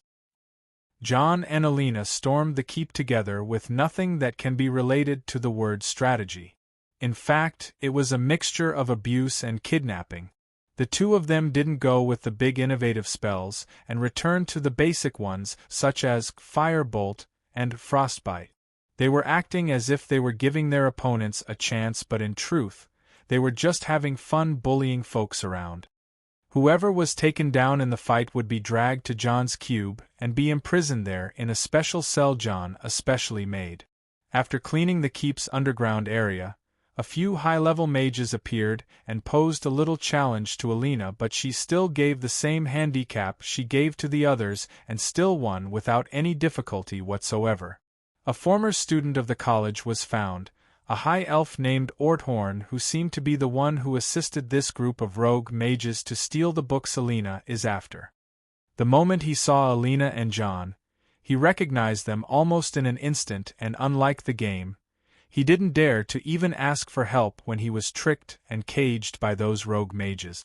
Alina simply opened his cage and ordered him to run back to Winterhold and present himself to Faralda, who oversees the college security. The interesting thing about those rogue mages, and unlike most groups, there were good ones among them, and they managed to capture and experiment upon vampires. Jon was really into figuring out what they after and understanding their work. He left the vampires they capture intact and merely put them to sleep so they don't use the chance and escape. And to answer those questions about the nature of their research, there is no better than asking the lead of the circus herself. The leader of the rogue mages, the boss in the last room, the woman known as the Caller. Next 3 chapters and Discord URLs. https://linktr.ee/Donovel. Chapter 576, The Caller. Sorry for the sudden break. I had a paper missing from my resume and I had to go through a 10-days course in a different city to issue it. Tell me how to make it up to you guys, really sorry. So you are the ones who barged into my home, killed my apprentices and ruined my work. How nice it is from you. Give the books you stole back and no harm will reach you. Is that so? I might as well offer you a better deal. Surrender and I'll make it painless. Are you testing my patience, bitch? You are the one who started it, whore. God damn. Jon said, I love it when women fight. To explain what is happening, it was Alina facing off the Caller while Jon was sitting on the side watching the events unfold. You and this meat shield of yours, you both will answer for the offense of disturbing my work, the Caller said as she waved 2 staff at the same time, summoning up a storm Atronak with each spell. That's fast. Good control. Jon commented. Are you on her side now? Alina glared at him. Not at all, honey. I am just cheering for the nice play. Go on, squabble around you two, while I root for you. No killing allowed, remember? The scene starts with 3 mages and all kinds of summoned creatures in a large circular room. Alina and Jon just barged in and the Caller, leader of Felglow Fort mages, was facing them with all her wrath. The collar was, of course, a character that appeared in the game, but it was always shrouded in mystery since the developers probably cut her from other content or were too lazy to establish a backstory for her. She is a high elf, a very strong mage and an excellent conjurer just like Nurina. Jon wasn't sure where, but he could sense a lot of shortcomings from her cast. It is as if she was having some difficulties maintaining magic. It was actually strange, since that woman was actually a fearsome boss from the game. The interesting one in the fight, on the other hand, was Alina. When the collar started teleporting a few times, Alina started trapping all the walls and floors around to fully shut the space, preventing the collar from teleporting and even calling creatures from oblivion. Such a method was extremely hard, yet she has done it with her left hand, which needs a lot of concentration to keep so many runes up. On the other way, she simply spammed blizzard blades at the collar like it was nothing. Alina's capacity of magic and ability to control were not just superior but profound and just natural. A divine gift, if one should put it. The collar could no longer handle the pressure of Alina. Out of spite, she launched a spell towards Jon, trying to distract Alina. Nice. Jon applauded and brushed away the coming lightning attack with the back of his hand, causing it to repulse at the nearby alchemy station. Who on earth are you people? Seeing Jon pull such an absurd trick, the collar felt outmatched on the scales of heaven and Nirn against such ability. She couldn't help but gather a bunch of Atranacs around her to make them meat shields for any elemental attack. Yet to her question, Jon took the lead in front of Alina and displayed a hint of his overbearing presence. "We told you we are from the college, and we are here for some books," he said, and took a step forward against the collar, who unintentionally stepped backward. "You came into my home and killed everything that walks. How else do you expect me to react?" she shouted. "Both you and I know very well you don't care for the lives of those minions of yours, collar," Jon replied. "You still don't kill a dog without the consent of its master," she said. In a momentous reaction, Jon pointed at her with acknowledgement. "That's true. Dogs as they are, they shouldn't be killed that easy. The only difference is that they are humans and most of them are aspiring to learn the arcane arts. Their luck was so stinky as they fell into your hands, but who am I to argue?" Jon smiled and made his offer. "The lives of your dear precious dogs for the books you stole? Sounds like a deal now?" "I didn't st. What is that, Alina? Is that the sound of the bone-grinding machine we stole from Maroon's Dagon? I wonder what to do with it." Jon turned to Alina, who by her part shrugged her shoulders. "You can have the damn books," the collar said. The books were sealed on 3 stands around the room, and with a snap of her fingers, the seals were released. "Much obliged. You can have your puppies back," Jon said and snapped his fingers in response. With that, the books disappeared from their stands and in an instant, the room became filled with a number of people all of a sudden. They were all unconscious and quite in a bad shape, yet no serious injuries however. The thing that all could notice the most was the odd shapes arching between their legs. That shouldn't have happened. Jon looked between the 2 women awkwardly. Venus. With a strong shout, a strange object rose from among the bodies and a woman materialized while flying midair like a flame Atranac. She saw Jon and smiled like a mischievous child before flying towards him and trying to appease him the same way Nefertiti does.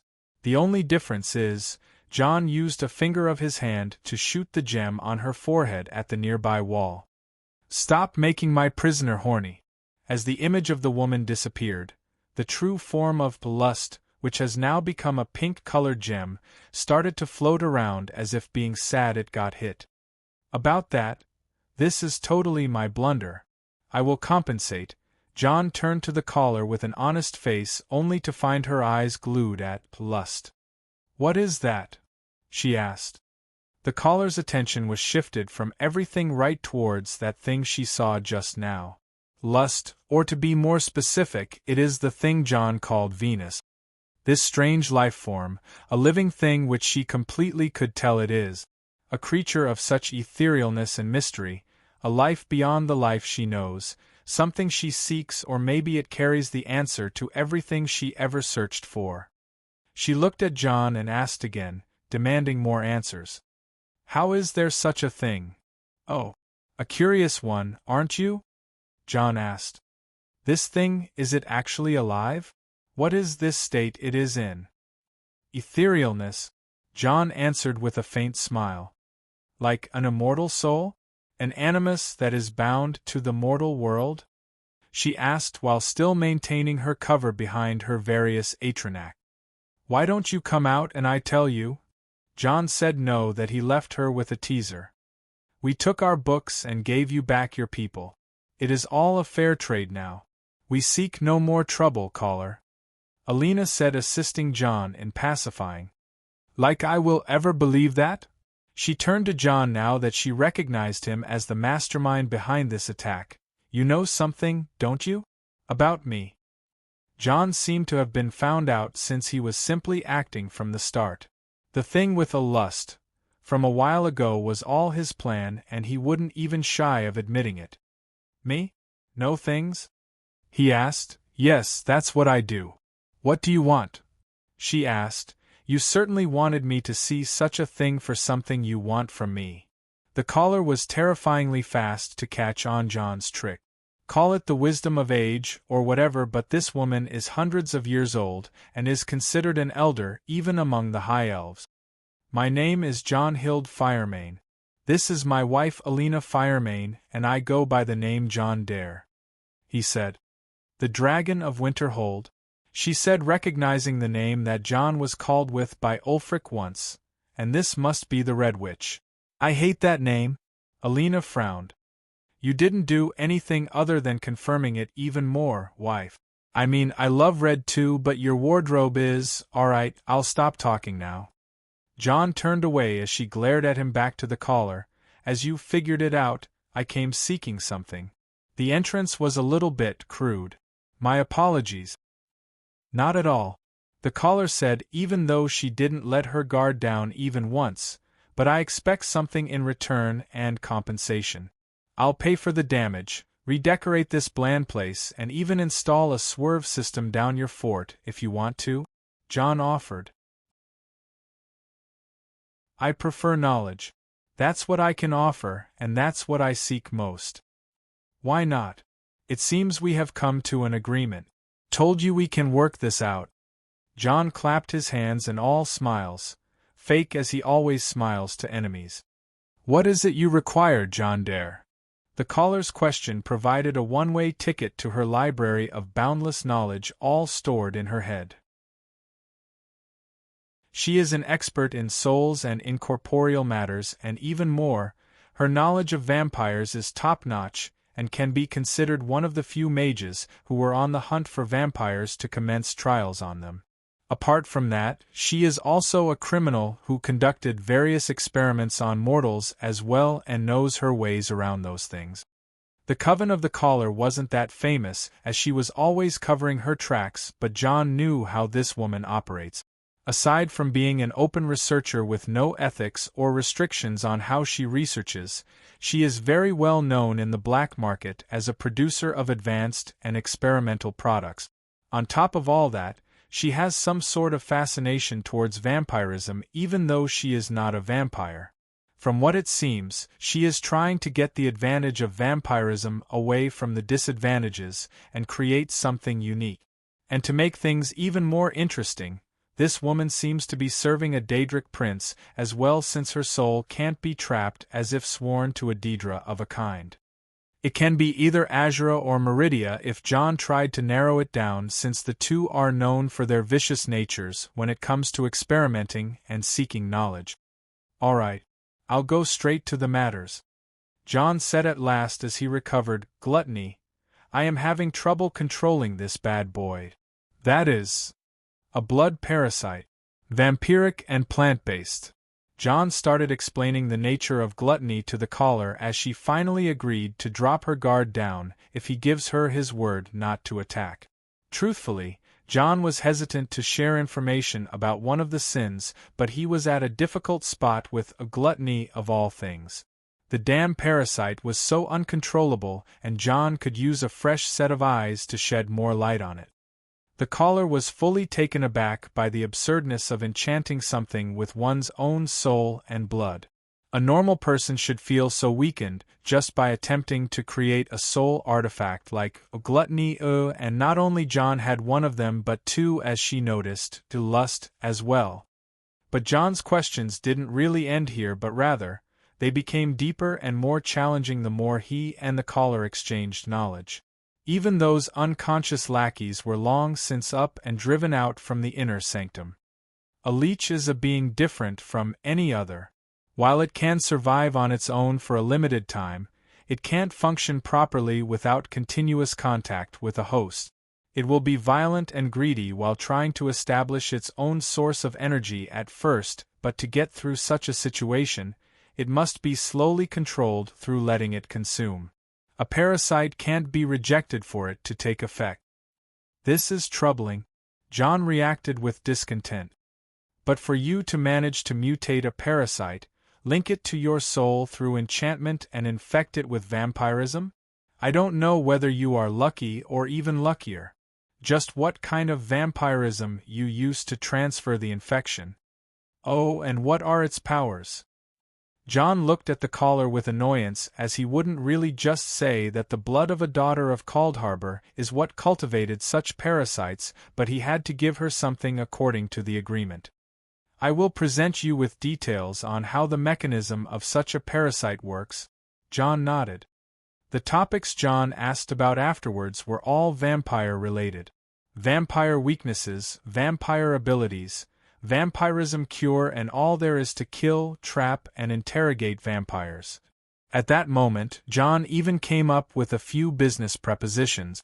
If he could capture any vampires, he would hire the caller for their interrogation and holding. Even more, the caller and her coven will present their own unethical methods as a source of knowledge to the DDC in secret. Many errors can be avoided through those guys, and they are a tale that can be cut and left out whenever proved unworthy. And who is more qualified than Alina to be keeping an eye on them? With that, Jon established his own underground vampire research and torture facility. An idea that will prove vital in the fights yet come. Next 3 chapters and Discord URLs. https://linktr.e/Donovel.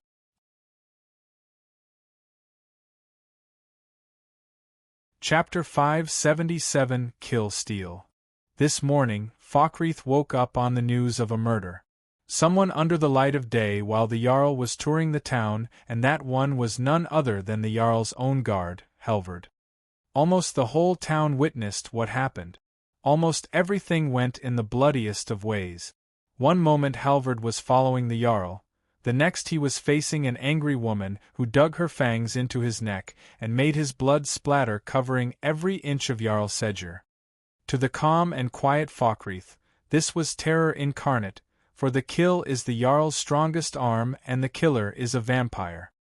With such an incident about a vampire targeting a Jarl, every corner in Skyrim was alerted to the existence of those vampires' attacks, as it would that those beasts have finally grown bold enough to go after the better men and the blue blood. Jarl Sedger survived the attack with 3 of his men falling victims to the claws of the vampire, and while all that happened, the monster still escaped. Who would blame the Jarl for cashing out every favor he has to alert every hold in Skyrim and put a bounty on the vampire? The thing that everyone failed to notice was the fine details of the incident itself. Surely anyone who is killing the people of the Jarl is after the Jarl himself, but that logic is flawed since Halvard was the Jarl closest man in both rank and action. He would always follow Jarl Sedger like his shadow and be alert from every hostile aura targeting his lord, yet a certain woman saw this from a whole different perspective. As she walked in Falkreath carrying a basket of vegetables and dressed like a farmer, she smiled at the townsfolk who recognized her as the woman who sells fruits every Frida's at Falkreath's market. She has a farm outside the town somewhere in a nearby village, but no one really cares for a mere villager with dirty clothes. She walked on the muddy street avoiding the coming and going horses, bowed to a thane patrolling the streets, and took the long turn around the Jarl's longhouse to avoid the security checkpoint around the area. Falkreath was locked tight. She found the alchemist's shop of Falkreath in the innermost corner of town, where the buildings meet the mountain, and she put the fruit basket on the ground, then sat on the wooden sidewalk with her back against the stone wall of the shop. She looked like a simpleton from a village with her old-looking dress stained with 5 inches of mud around the hem of her dress. Fresh vegetables. This morning's pick. Fresh vegetables. As she shouted the same as any villager who sells their fruits in the local street, people started looking at her with annoyance as she was totally out of place. Whoever wants to sell their products go to the market in the middle of town, not in this secluded quiet place. However, the person who got annoyed the most about this noisy villager was none other than Zarya, the owner of Grave Concoction's alchemy store. Zarya was just brewing some minor healing potions for the morning and had a lot in mind lately, so the voice of a villager selling their veggies outside her door was clearly an unwelcome interference. She grabbed a mop and with heavy steps towards the outside of her shop, she went on with her hot-headed Redguard temperament. Who in the name of Baal would come to? As she raised her mop to shoo off the villager woman, Zarya's feet froze and the muscles of her body stiffened with an instinctive reaction to the stare she received. If stares can kill, then the villager's stare was one that snaps necks and slits throats. "Zari dear, been a while." The woman spoke in a tone so clear and yet so faint only Zarya could hear. The accent changed, the attitude switched. The temperament wasn't that of a rough villager but rather a silent hunter, a deadly trapper, a beast waiting. Zarya recognized whom she's up against and lowered the mop she raised with cold shivers running on her dark skin. "Astrid, dear, you look unwell. Is it so dark in there with all the potions and other things?" Zarya, a mere owner of an alchemy shop, or so she seems, met with Astrid, a power-hungry woman who happens to be the leader of the sanctuary of the Dark Brotherhood. Of course, the two of them have had prior knowledge of each other. It may even extend to be called history. "Come on in." Zarya felt strange meeting Astrid this way, thus she cleared the way for her inside the shop, but Astrid seemed rather uncaring. "To be fully honest with you, dear Zari, we are having a situation here. A situation where trust is an issue at the moment. Excuse my caution, of course. Never walk into the den of an alchemist not knowing their intentions, they say," Astrid said with a faint smile on her mud-stained face. Zarya could see the air of caution looming around Astrid and towards none other than her. "This complicates things. Astrid, how long have we known each other?" "You tell me, Zari. Then believe me when I tell you it has nothing to do with me." "Oh, I didn't even begin to ask anything." Astrid laughed. "You are a dear, Zari. I wouldn't suspect you would have any other means other than us to deal with poor Helvard. Still, your revenge against him may have driven you impatient." "Impatient?" Zarya dropped all mannerisms of Astrid and glared at her. "You know what this did to me and my sister. Impatient is the word that fits me best while you were stalling for more time and money." "Hold on. Hold on. Hold on." Astrid acted a little bit on the retreat. "I haven't done anything about it just because the man was the Jarl's dog. Believe me, killing our at-pists is a thing we do for free if possible." "And I upheld my end of the bargain," Zarya said. "Wherever that vampire witch came from, it has nothing to do with me. But to kill Helvard of all people, and while the Jarl is parading, and in the daylight of all things? This vampire surely has a style," Astrid said, "yet she stole my contract, my kill. This is something I can't just let pass by. As I said, I have nothing to do." "Well, I don't even care," Astrid said as she got up. "But given your history, dear Zari, you know a thing or two about vampires, undead and all that tones. I have a vampire close friend, but I wouldn't ask her to track another fellow vampire before I know what I am dealing with, so I have come to you. You have some of those tracking scrolls and spells from the old coven that used to operate in the graveyard, don't you?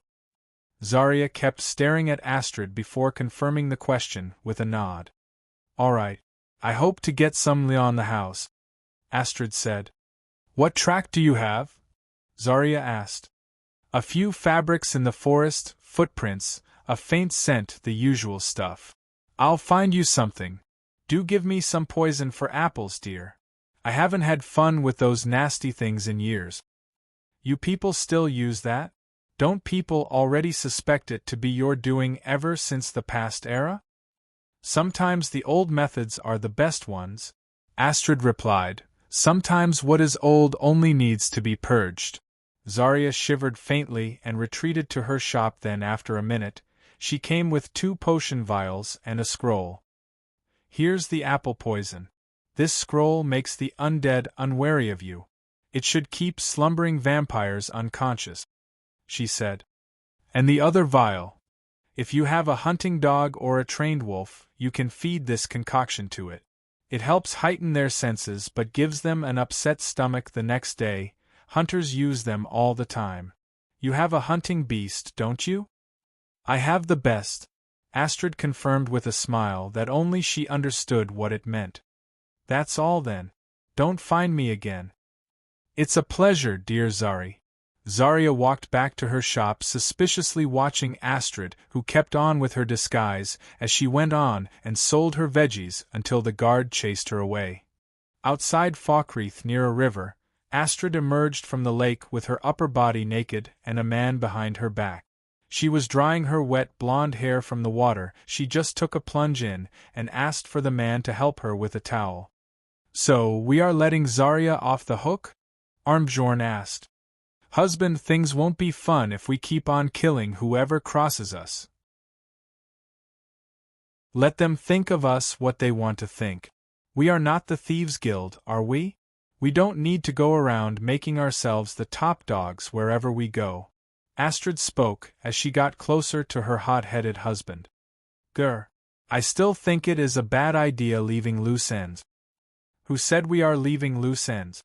Everyone wants someone dead eventually, and once the other alchemists in town are tired with Zarya, someone will pay us to twist her neck and make it look like an accident. Hee. I like this. Fine. As Armbjorn finished helping his wife bathe, she put on her armor and presented him with the items she received. Any of these would be of use? She asked. You'd have to ask Festus about the scroll, but this potion looks authentic.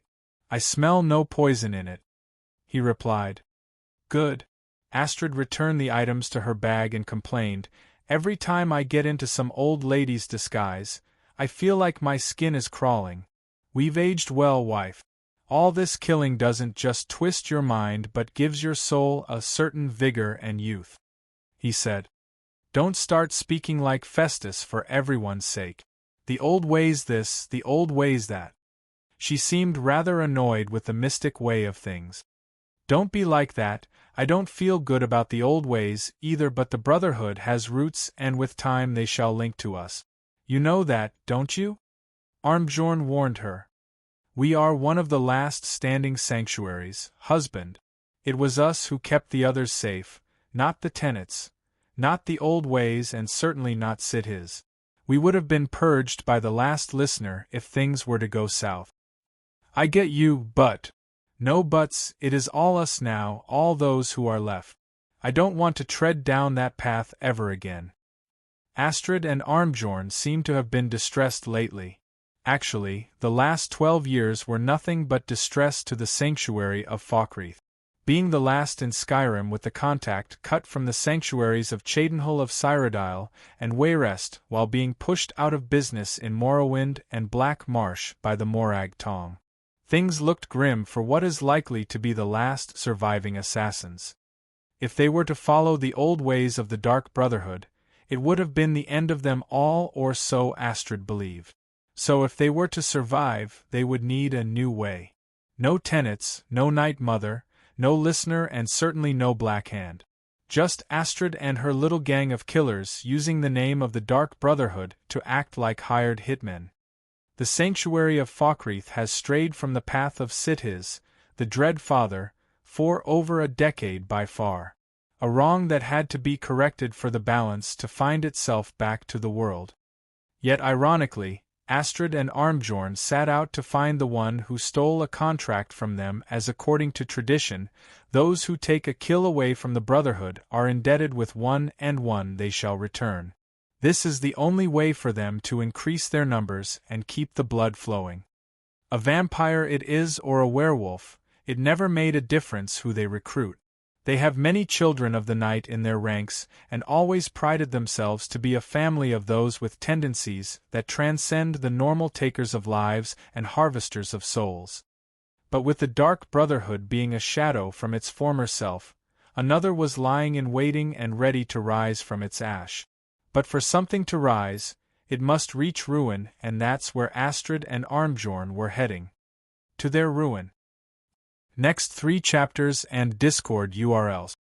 https://linktr.e/Donovel. You're tuning in to the Phoenix Knights YouTube channel. Don't forget to subscribe and join us on this journey to catch the most captivating stories.